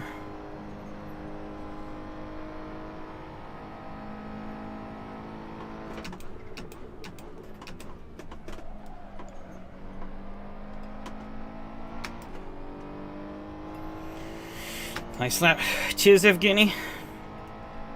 Is it enough, though? That is the big question. Is it enough?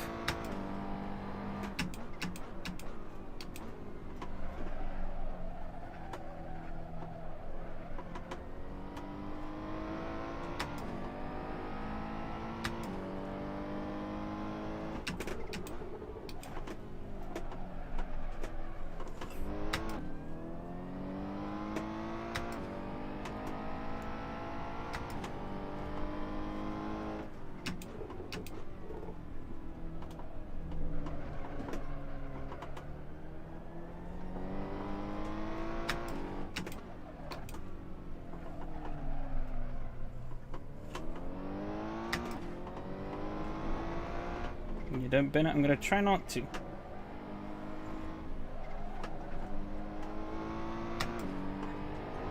They have really dropped the hammer this lap, though.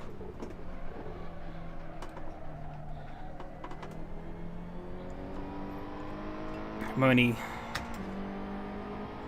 2 temps off my best, and they are flying. But this is it. Final tour. How desperate are they going to be?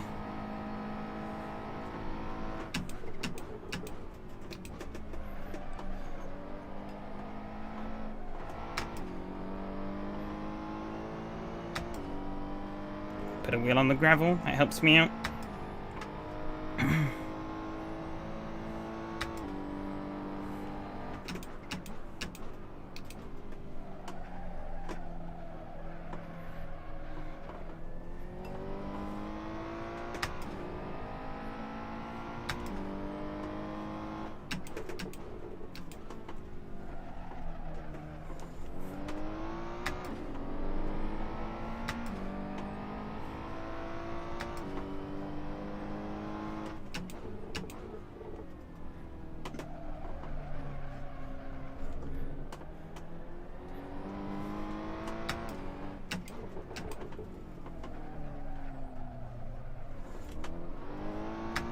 Absolutely parked it on that apex.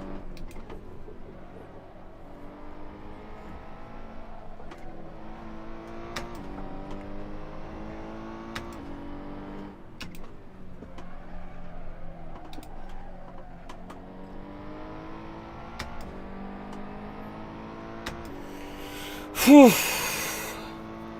Whew. There we go. Whee! Uh-oh. I missed everything. Yeah. There we go.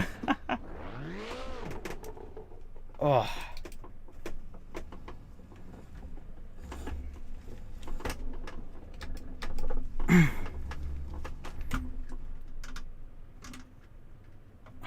thanks, yeah.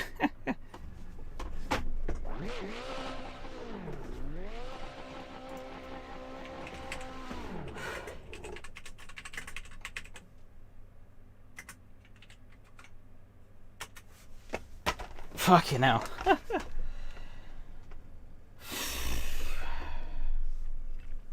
Kept me on my toes all the way through. Jesus. Now get back! Wow.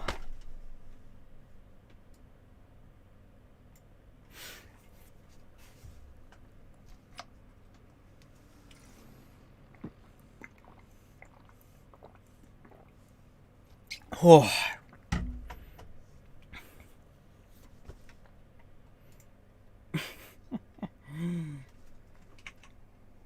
It wasn't even that interesting of a race, really. But it's one of those races. Is the toilet free? Probably. Oh. You know, fuck it. Yeah, celebratory piss. Let's go. Give me 2 secs. And we'll then go through the results and stuff. Give you some music, I guess. Give me 2 secs.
Whew, okay.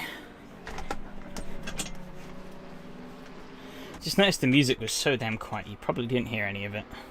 Oh well. Yeah, just one little error.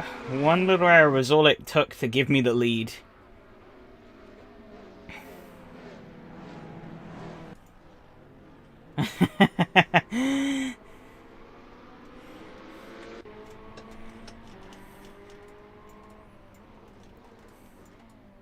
They tried it in here, but they were pretty much doomed.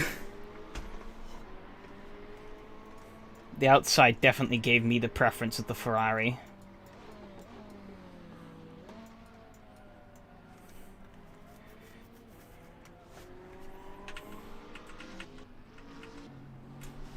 Yeah. I think Fred did say that the Mercedes is bad. Oh, I still have the be right back thing up. Whoops. There you go. Oh, yeah, I think Fred did say that the Mercedes is a bad car, so not surprised.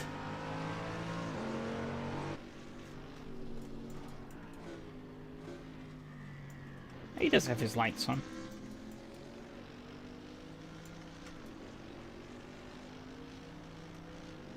They're not really doing anything, though. Merkel are bad here. Yeah, look at Ferrari's. Yeah, Ferrari's new daylight technology.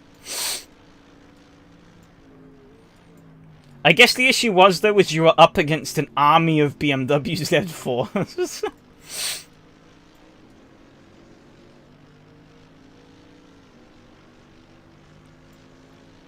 So I guess if you don't want rear end or mid-engine, I guess the Bimmer is probably the way to go. Unless you want to stick it out with the Mercedes still. Yeah, that definitely helped me out a lot. There really isn't...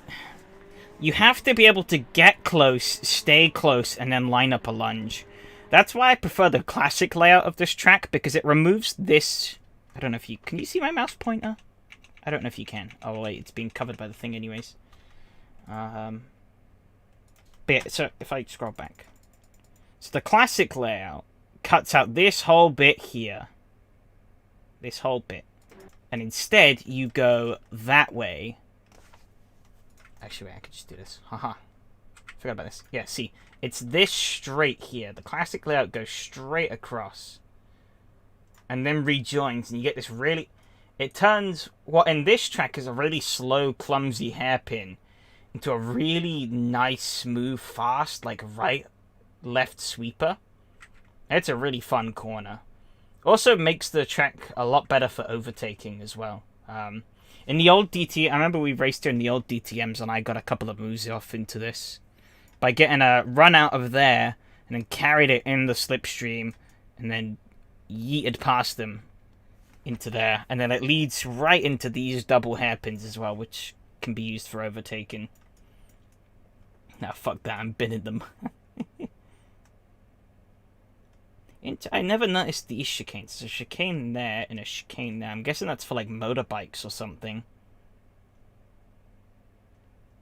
Interesting. Never saw those before. But yeah, I don't know. This like extra bit for the GP track, I don't know. It's not bad, but it just doesn't feel that great. So that hairpin is like ridiculously wide, but it's so slow.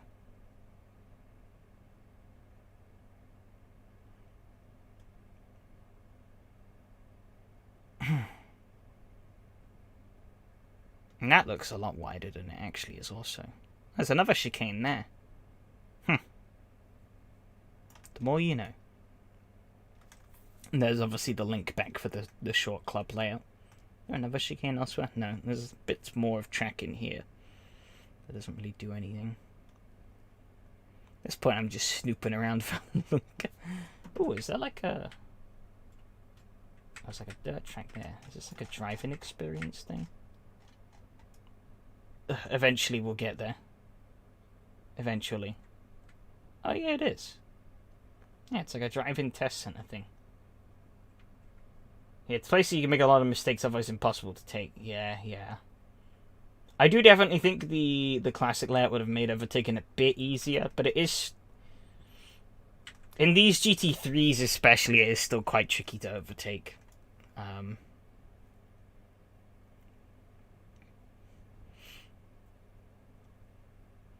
I think that was the thing. That was all it took, was really one mistake for Yeti fan to open the door. I took the door, took the lead, and then I just kept it clean and consistent. And that's what kind of ultimately handed it to me over them. Let's see, take a look at those results. I think that is now... I'll have to check. I think it's my 14th win in SRS. I could be wrong. Well, the results haven't appeared. Fantastic. So maybe there's a bug that means the results aren't coming through. It might take a while like last time as well. I'm not sure. Is it reflected here? No, it still says 13.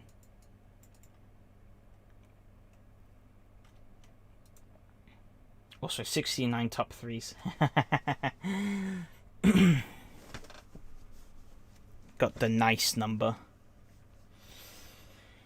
Sadness though, my incident average is back up above 1. Let me get the more detailed stats up, I guess. Seeing as we can't really look at the thingy. So take a peek. Peeky peek at my overall stats.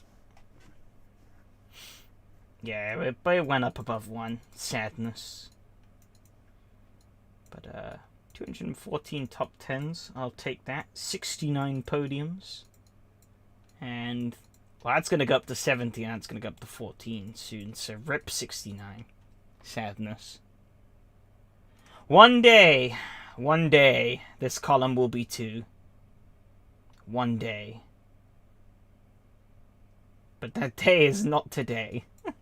It's not this season, probably. I need a lot of luck.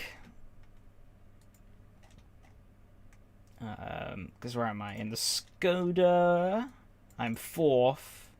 Skoda is definitely my best shot, because I am 7th in Formula 1. And in Donnie's series, I don't even want to imagine how low down I am. I'm 12th. When the last 5 people on SRS will come.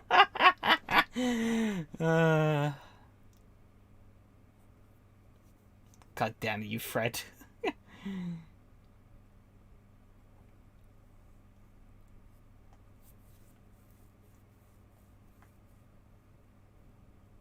Was Thomas even in? It's saying Thomas has a result here, but I'm not even sure he was in that race. He could have been, I just didn't see him. But was he even in at Bisu? Thomas. Not in top split. Was he in second split? Oh, he was in second split. Okay, that makes sense.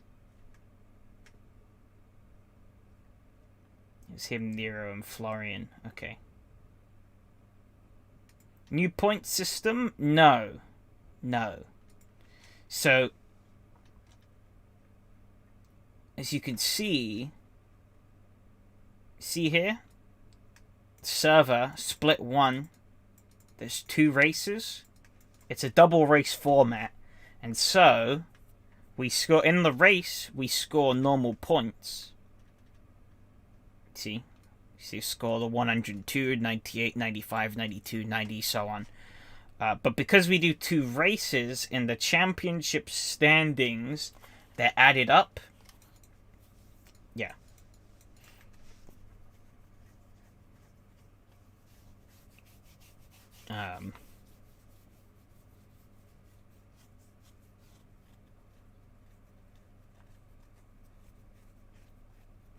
Damn, it's quite tight up here.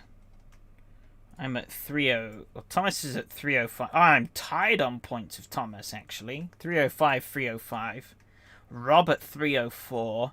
M2 at 300. Donnie at 299. That's very tight between us 5. But, I mean, we're doing a lot. We're doing double the races, technically. So, there are a lot more points to be gained. So what would the maximum be now? Be 1,000... Shit, 1,224 is the maximum for this championship. So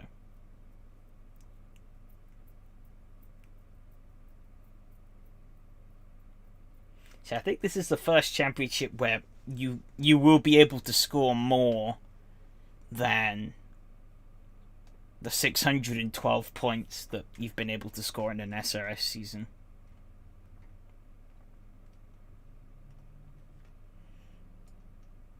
Yep, have a good one, Evgeny. Thanks for racing again. Congrats on the win as well. You were on another level in that F1. Matteo did sneak in that fastest lap at the end, though.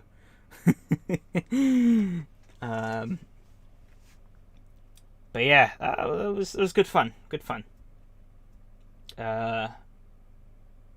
Maybe not as fun as last week, but still a good set of races. Demoralizing. I think he fixed it in the end. I could be wrong, but I think he fixed it. Because he did say it was completely undrivable on 10 FPS. But you'd have to ask him to know the actual answer. I couldn't say. However, yep, thanks all for showing up. Thanks all for racing. Next week we will be going to Donington in Donny Series. With the touring cars. What a coincidence. We're going to Donington as well in the Skoda. Whoops. Didn't mean to pick the same track on the same week, but there we go. Double Donington National. Unfortunately not Donington in the F1s. We're going to Red Bull Ring. And then in the GT3s we will be at Paul Ricard, the Blanc Pond layout. So, meh. But, we shall see. Anyways, take care, everyone. Adios.